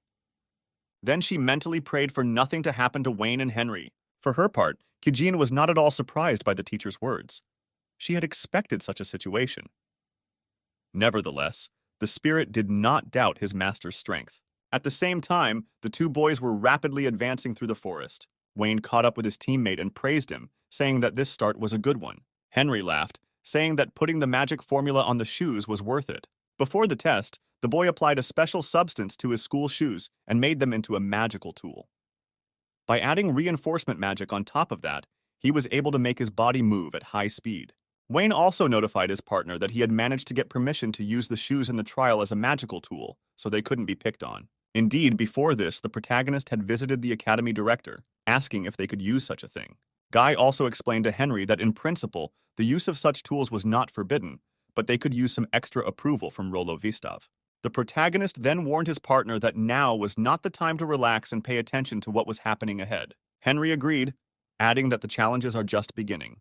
Suddenly, something ahead was very much on the boy's guard. He called out to Wayne in a panic and told him he needed to stop immediately. The protagonist immediately stopped and asked his partner in surprise, what happened? Without a word, Henry bent down and picked up a small pebble from the ground. The boy then tossed it to the ground in front of Wayne. The stone hit the surface, and immediately magic waves began to spread around it. The heroes got closer and saw a pit in front of them with a pentagram at the bottom. Apparently, this was one of the traps Professor Colin had warned them about. Henry looked at the tricky spell and told his partner that he was literally one step away from being seriously injured. Wayne immediately thanked the boy, who replied that it wasn't difficult. The protagonist thought he was totally relaxed and didn't notice such a simple trap. Henry noted that Wayne had helped him with everything so far. So now the boy is happy to be useful. Nevertheless, the boy had no doubt that the protagonist would have handled the situation himself. However, Wayne interrupted his partner and said that it was not so. After this situation, the protagonist said that since there were such traps set up here, they had better slow down before moving forward. Along the way, they ran into a few more tricky spells. That's when the guys also got their first monsters, which fortunately were not difficult at all. All was going well until the travelers reached the top of the mountain. Henry immediately recognized that there was a magical barrier in front of them. At that point, Kidson had already relayed the information to Wayne. A while ago, the girl had contacted the master and reported that there were strong monsters behind the barrier. She also noted that the professor explained this information to the students after the guys left first. Henry immediately pointed out that this barrier had a very creepy magical aura and suggested going around it. However, Wayne unexpectedly disagreed with his partner, saying that straight run's the shortest route. Henry was frightened by such an unexpected reaction from the protagonist and said it was a bad idea. Such a path could end badly even for them. Also, it's quite possible that this barrier is one of the traps that they definitely won't get out of. After saying that, Wayne turned to his partner and reassured him by saying that they should trust each other. The protagonist then turned around and broke the barrier without a second thought. Henry cried out in horror, asking Wayne to stop and think again first. But realizing that his partner had already made up his mind, the boy also broke the barrier. Immediately after entering, the hero saw a huge oak tree with an incredible aura emanating from it. Henry told his partner in a panic that he had tried to break the barrier in the opposite direction, but he had failed. Wayne realized that there seemed to be no way out the same way.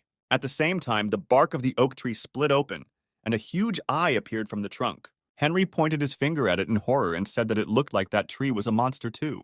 In the next instant, the huge beast roared and began waving branches and roots. Henry was incredibly freaked out by what he saw. Wayne didn't even say a word. The main character said that judging by his magic power, he looks like Trent. Then the boy also thought that based on this monster's aura, it was much weaker than the chimera the boy had fought before the entrance exams. Henry cried out in tears that the magical power of this creature was unbelievable.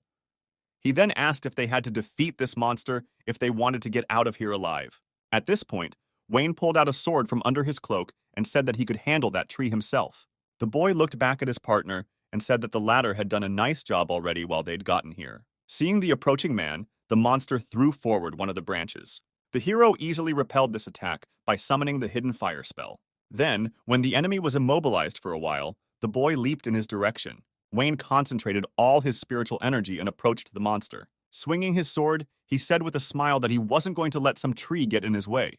With one blow, Trent's huge trunk was sliced in half. This attack was so powerful that the barrier was also parted, opening a free passage for the guys. As the monster's body disintegrated into small particles, the boy turned around and headed in the direction of the stunned Henry, saying that they could go now. Wayne walked past his partner, who was still watching the shredded monster in amazement. Sometime later, the heroes emerged from the forest, and a huge clearing at the top of the hill spread out before their eyes. Henry shouted happily that they had arrived. Besides, the boys had definitely climbed up here first. In front of them, a blue crystal hovered in the center of the hill above a huge pentagram. Wayne ran over and picked up the artifact. Then both boys laughed happily and turned around to head in the opposite direction.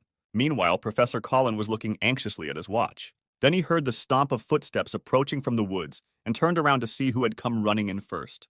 The teacher was surprised that someone managed to get through the assignment so quickly. However, looking closer, the professor became angry. He could not believe that it was these two who had run up the hill faster than the others.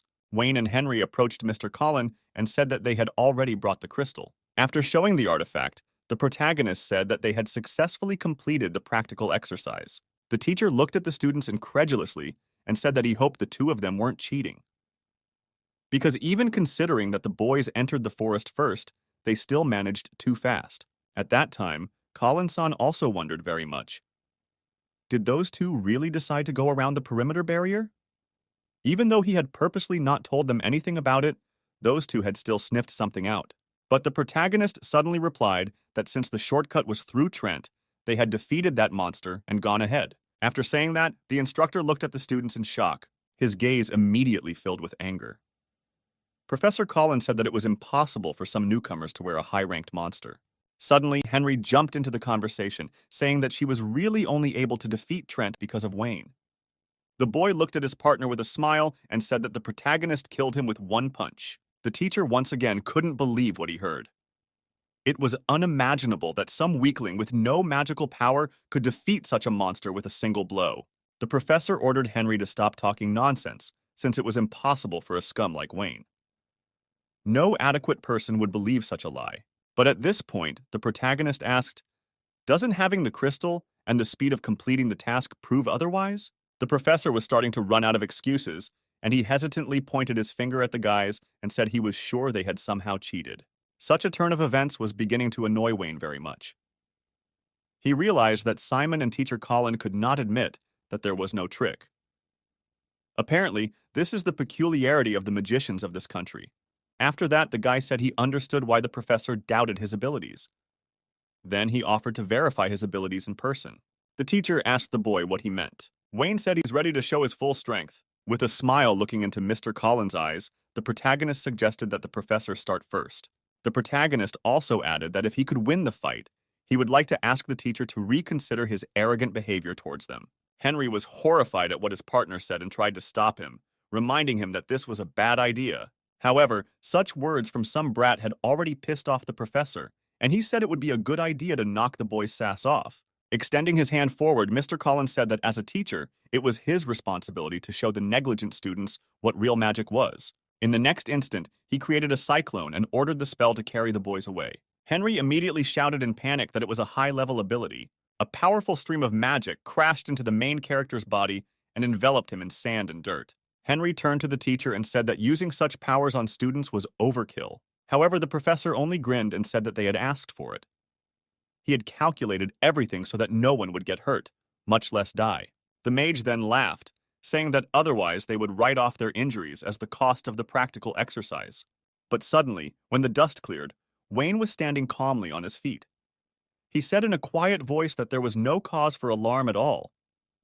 Taking the katashiro in his right hand, the boy said with a smile that he was in one piece. Preparing for a counterattack, the guy used the absolute shackles ability. The very next moment, the teacher's body stopped obeying him. Mr. Collin realized in a panic that he couldn't move and asked the boy what he had done to him. The protagonist said that all he did was apply the onmyoto techniques that everyone around him despises so much. The professor shouted, calling Wayne a trashy boy. But after a second, the protagonist asked Mr. Collin to calm down, saying that he hadn't yet shown everything he could do. But suddenly, a voice by telepathy asked the boy to stop this time. The boy exhaled and said that he understood perfectly well. A moment later, Rollo Vistav appeared in front of the teacher and students out of nowhere. He said that this time he had taken the liberty of observing the practical lessons. The unexpected appearance of the academy principal surprised Henry a great deal. Teacher Collin was also stunned by Mr. Wistav's sudden appearance and asked what brought him here. The old man said with a smile that one of the students in the sword class had reported to him about the inappropriate behavior of one of the teachers. So for the first time in a long time, he decided to observe how a practical training session was going. Wayne was very much surprised by this information. He would have been very interested to know about it back when he had asked for permission for magical tools. Mr. Vistav told the teacher that they would discuss the details with him later. He would like to say only one thing now. The old man told Professor Collin that as of this day he was officially considered fired. The teacher asked me to wait to draw conclusions, shouting that it was all one big misunderstanding. The academy director said the current situation is very clear. The professor failed to inform certain students of the attempt to endanger them. Teacher Collin was unable to respond to this accusation. After that, Mr. Vistav said that the professor should find a good excuse, and they would discuss the details in the principal's office after the practical session. After saying those words, the old man teleported to the academy. The next instant, the professor's hands shook. Mentally, he traded Wayne in everything. However, the boy, seeing the irritation of his abuser, said that it was his own fault. However, Teacher Collin ordered the brat to shut up. Then he shouted that if he was to go down, he would take the boy with him. In the next second, the professor pointed his hand toward the protagonist and ordered the exploding tornado to tear him apart. Wayne pulled out the katashiro again. He sighed heavily and realized that the teacher didn't understand the difference in their powers. Then the boy said he had no choice. After gathering spiritual energy, he used the wild spiral fire spell. This ability swiftly blew away the tornado created by Mr. Collin and began to burn the teacher's body. The professor couldn't stand on his feet and fell to the ground looking at the student in horror. Wayne walked right up to the offender. Then he turned to the teacher and asked if he had finally realized the difference. The protagonist looked at the helpless Collin with a smile and said that this is what onmyoto is all about. Meanwhile, Sophie and Kidzin, who had joined the group, were finishing their descent down the mountain. The sword princess thanked her partner, saying that thanks to her she was able to pass this class without any problems. Sophie thanked the girl for agreeing to team up with her. Shikigami responded with mutual gratitude, saying that she had a great time in her classmates' company. Miss Norbert smiled, saying she was flattered by those words. Kidzin then asked Sophie with interest why she had chosen her as her partner. The girl was surprised by such a question, and she was silent for a while. Shikigami recalled that practically the entire class wanted to team up with Mrs. Norbert. Sophie shyly replied that she probably just wanted to be friends with Kidzin. Still, the girl had some plans for this friendship. She wanted to find out more about Wayne. Maybe Kidzin could give her some advice about him. Shikigami smiled and thanked her classmate for being so interested in her. Suddenly, Sophie said that they never found that barrier that Mr. Collin had mentioned at the beginning. It was very suspicious. It made no sense for the professor to lie to them just to intimidate the new students. Kijin exhaled and laughed, saying that anything was entirely possible. So, over heartfelt conversations, both girls returned to the starting point. It was there, too, that they were met, unexpectedly for Sophie, by Wayne and Henry. The girl asked in surprise, did they really come back with the very first ones? The protagonist said that it was probably because they were the first to start. Sophie noted that this was an amazing result. Then she looked around and asked, where was Colin's teacher? The guy turned around and pointed his finger to the side, saying that the professor had stepped back that way. Sophie thanked Wayne and said that she needed to go and report back to them. The girls approached the teacher. He looked surprisingly uneasy. Sophie tried to turn to the professor to tell him that they had also come. Mr. Colin, however, at the same moment grabbed his head, saying that his career was henceforth at an end. Sophie turned around and asked Wayne what was going on with the teacher. The guy said with a smile that the director of the academy had visited here not long ago, who immediately fired Professor Colin. This turn of events came as a complete surprise to the girl. By then, the former professor had turned his back on his children and was tearfully recalling the best moments of his tenure here. By the end of this day, Teacher Colin had officially left the All-Cell Magic Academy. For many students, this change was very acceptable. Most of the kids said that he was too bossy and that he taught lousy. Mr. Colin had long been notorious throughout the academy, so it was not surprising that there was not a single person who felt sorry for him. Sitting in the carriage, Kidson turned to her master, saying that this practical lesson had been fruitful. They had not only made friends with Henry, but also got rid of the annoying teacher. Wayne smiled, agreeing with the spirit while saying that they also raised his partner's standing with his classmates. Plus, the protagonist noticed that Kidson seems to have befriended Sophie. The girl confirmed the master's hunch, saying that they even agreed to have lunch together next time. Wayne said that was just fine. At the same moment, Taimo, who was at this moment a coachman, told his master that they would soon arrive at the village of Kurbot, which was situated on their new lands. The protagonist thanked the spirit for the information and stared out the window with a smile. He was now very curious as to whether his Shikigami had made friends with the people of Kurbot. A short while later, the carriage arrived at the village. Mr. Granado was met by John, the village chief. He said he was glad to meet the new master. The boy also introduced himself and thanked the old man for his welcome. The protagonist then asked if the people he had sent to the village not too long ago had arrived, to which Yang replied that they were already here. Looking at the old man's reaction, the guy thought the situation was much better than he could have imagined. Wayne then asked Ian to escort him to the messengers. Turning around, the old man asked the Lord to follow him. The headman led the boy through the village streets. Upon reaching one of the places, Jan pointed his hand in the direction, saying that the envoys were staying here. Wayne saw the building, and he was instantly ashamed of his Shikigami. In front of him was a huge, luxurious house. The protagonist asked the headman why his envoys were staying in such a palace. John explained that Mr. Tuda and his companions were the real benefactors of this village, so the villagers themselves had decided to give them the best place to live. Wayne was very much surprised by the old man's words. He had not expected a spirit like Tuda to achieve such recognition.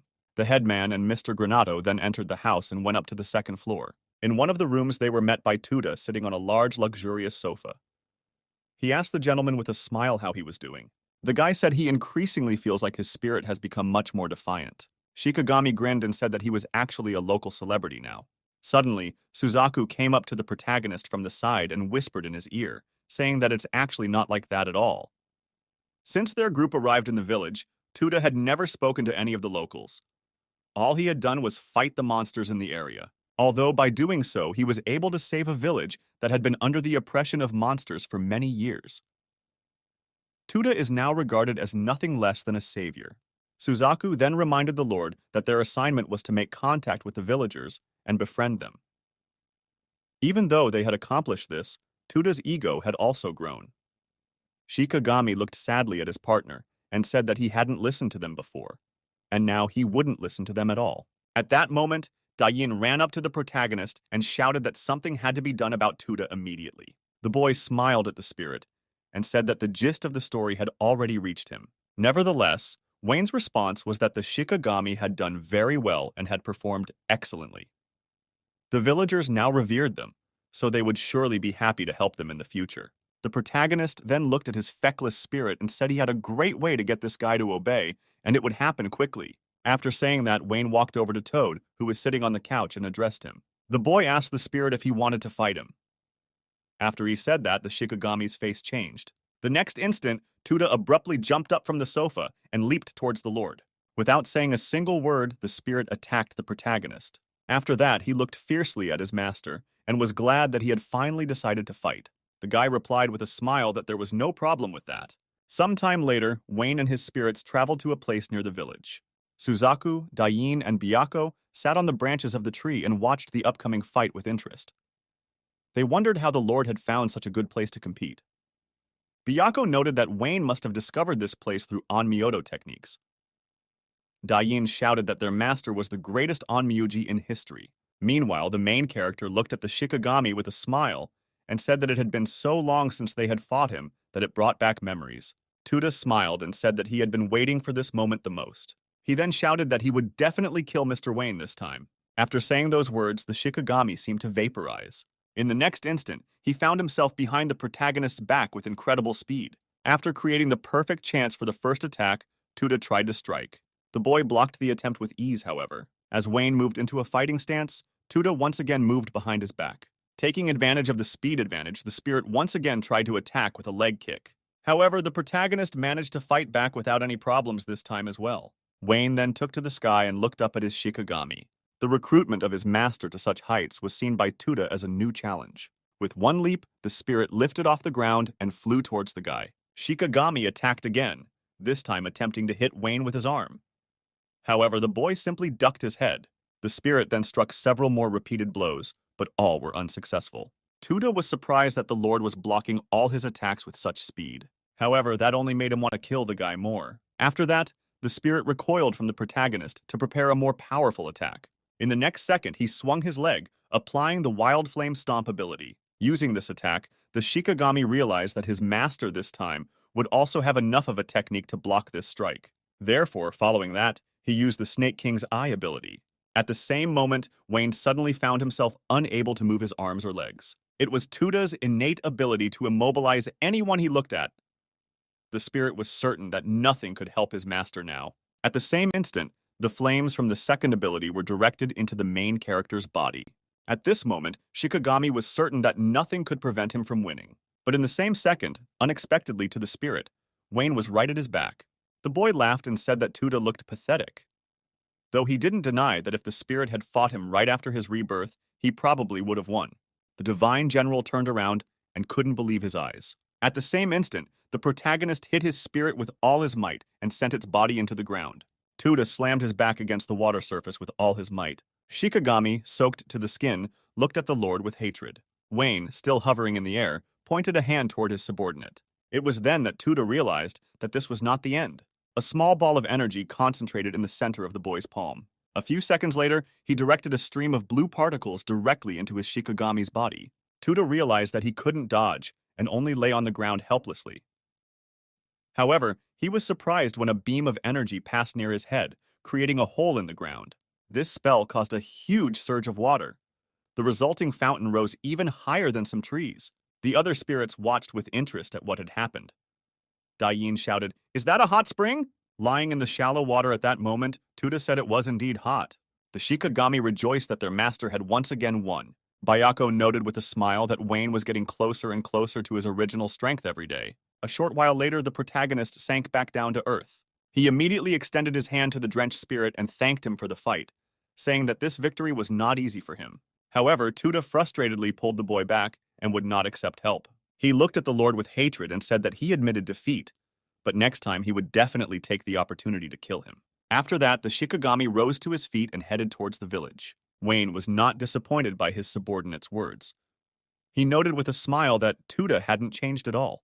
Crossing his arms over his chest, the boy thought that this spirit would at least become docile for a while. Suddenly, Dain ran up to the main character and hugged him, shouting that Mr. Wayne was the best. The guy immediately stroked the girl's head and thanked her for the compliment. Suzaku then turned to the boy and told him that he had not only defeated Tuda, but had also found a hot spring. The spirit wondered if the gentleman had used this place to fight on purpose. Wayne smiled and replied that the Shikigami was very observant and confirmed his hunch. Dain let out a shriek, the kind of awesomeness she had only expected from a lord. The protagonist explained that a hot spring near this village was recently discovered by Kijin and Taimo, who couldn't make it here. Suzaku grinned and realized why the guy decided to use the Onmyoto to explore his surroundings. Wayne said the discovery of the hot spring will attract many tourists to the area. Now, rich people from all over the kingdom will come to the village of Kurbot for a new kind of vacation. The spirits praised their master, noting that he was not thinking at all like a petty nobleman. The boy smiled at his servants and said it was about time they all got busy developing the local tourist area. After that, the protagonist and the remaining Shikigami traveled back to the village. The first step in the development of the village of Kurbot was the construction of a bathhouse. If everything works out, the first people from the surrounding towns will be the beginning of the development of the tourism industry. Initially, the building will be small, but it will have room for expansion depending on the number of tourists. The villagers showed great interest in the project. This was entirely to the credit of Tuda and the others who were involved in contacting them. One evening, Kijin approached the gentleman and said that, at his request, she was conveying that the bathhouse was completed. However, it was as if the main character wasn't listening to her. Wayne stared intently at the sky with a wistful and somewhat anxious gaze. He then turned to the spirit and said that he had taken note of the information. The boy also rejoiced that the construction in the village was going smoothly. Kijin asked the gentleman what happened to him. But at the same moment, the protagonist turned around and said that he had to go out for some business and would be back by nightfall. Wayne headed swiftly down the mountain paths toward where the Kurbot mines were located. Meanwhile, in one of the caves, a dark-cloaked figure was heading deep into the mine. Upon reaching one of the staging areas, the unknown man stopped in a deep grotto. The next moment, the magician created a pentagram around himself and addressed the spirits sleeping in the darkness. He asked them to grant him a source of power. Suddenly, the unknown man stopped reading spells, sensing the aura of the unknown man behind him. The strange type turned around and looked at the blonde man.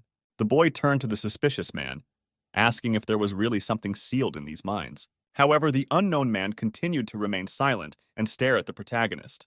The guy asked in surprise, wondering if he was just going to stand there and say nothing. In the next instant, the strange type quickly read a spell and used the Flame Blast ability while waving his hand to the side. A magical purple shroud immediately enveloped Wayne, but he managed to reach for the katashiro.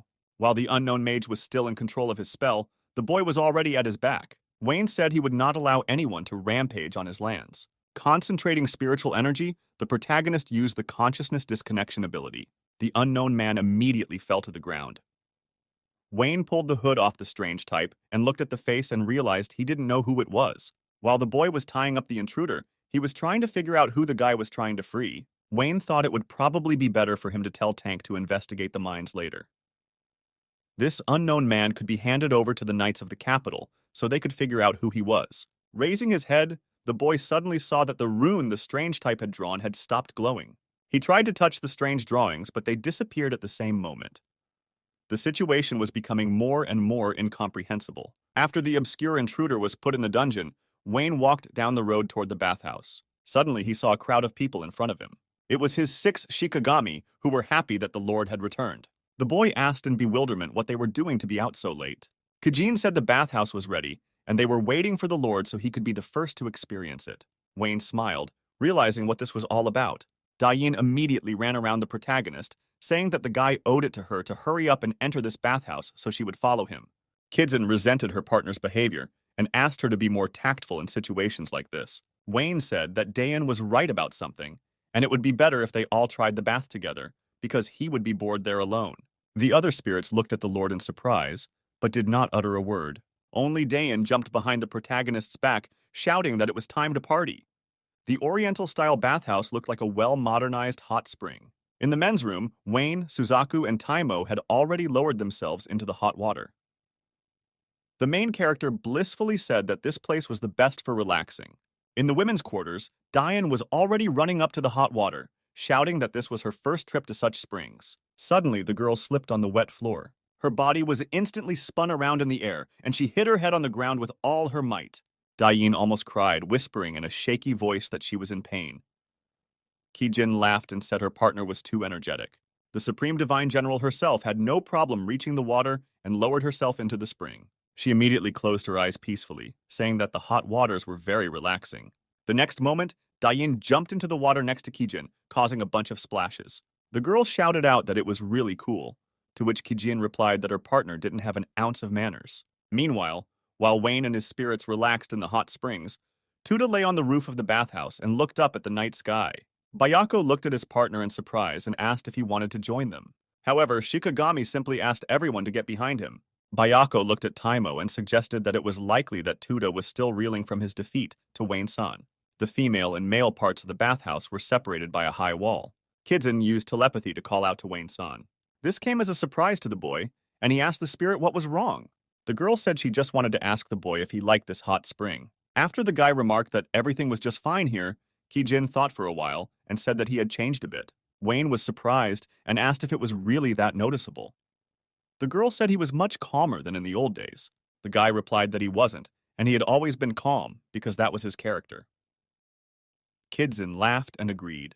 After the conversation ended, the girl thought that the Lord probably hadn't noticed yet. As new people came into his life, he began to change more. This became especially apparent after Wayne met Henry and Sophie. Kijin figured that at this rate, she wouldn't have to worry about someone suddenly wanting to get rid of him unexpectedly.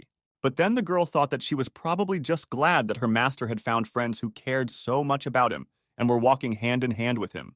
The next day, Wayne stayed at the mansion in the village of Kurbut. At one point, Kidzen burst through the office door, shouting that they were in trouble. The protagonist, who was sipping his morning tea, looked at his subordinate with surprise and asked what was wrong.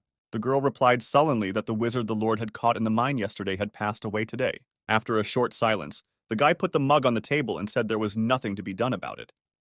Then he mumbled that he needed to examine the corpse. Some time later, Wayne found himself in prison. He looked through the bars at the body of the unknown magician lying on the ground. After a cage was opened especially for the protagonist, he approached the corpse and touched it. The boy felt clear traces of dark magic and realized the intruder had been killed by some kind of spell.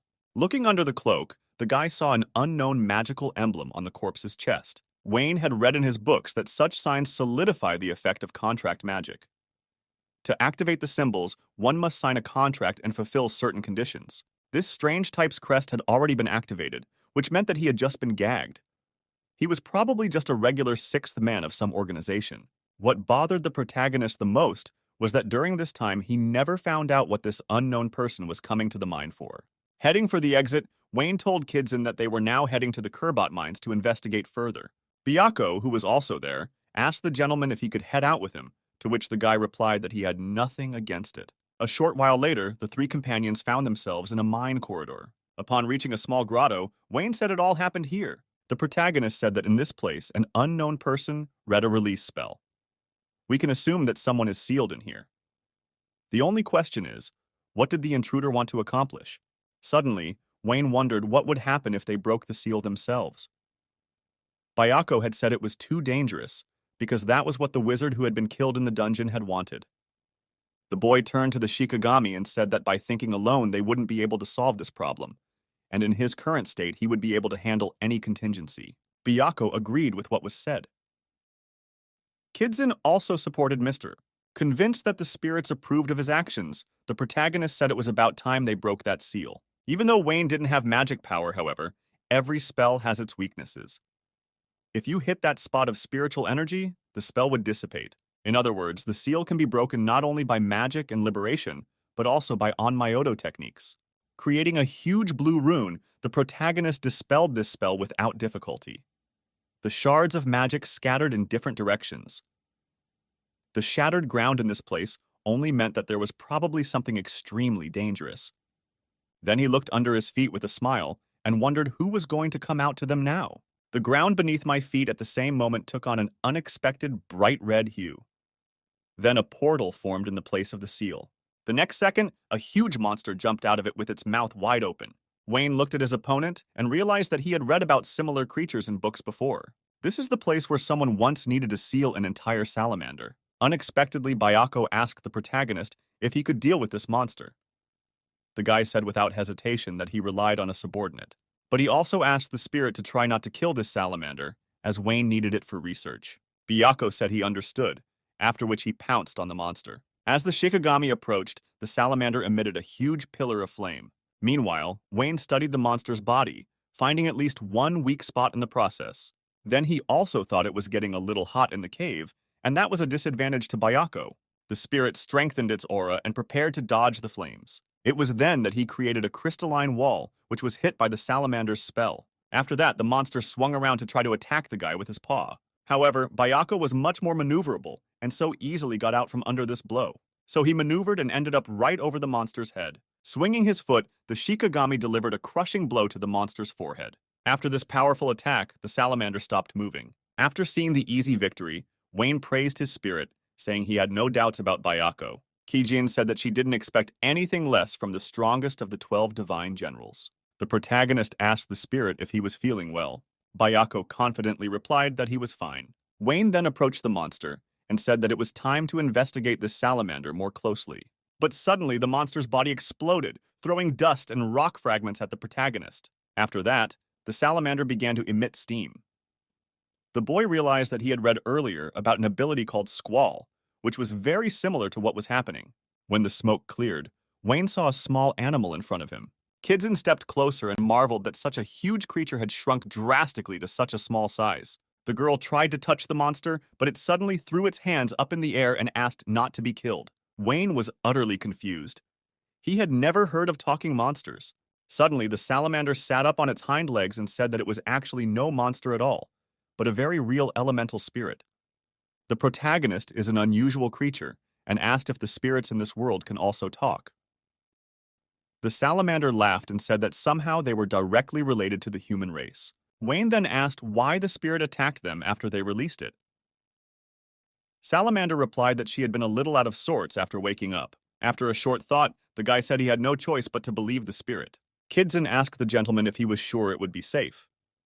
Wayne said he didn't doubt it, since it was somewhat his own fault for breaking the seal and waking him up. The boy then looked at the spirit and said that now that they had sorted everything out, he had a lot of questions. The salamander replied that he was willing to tell everything he knew.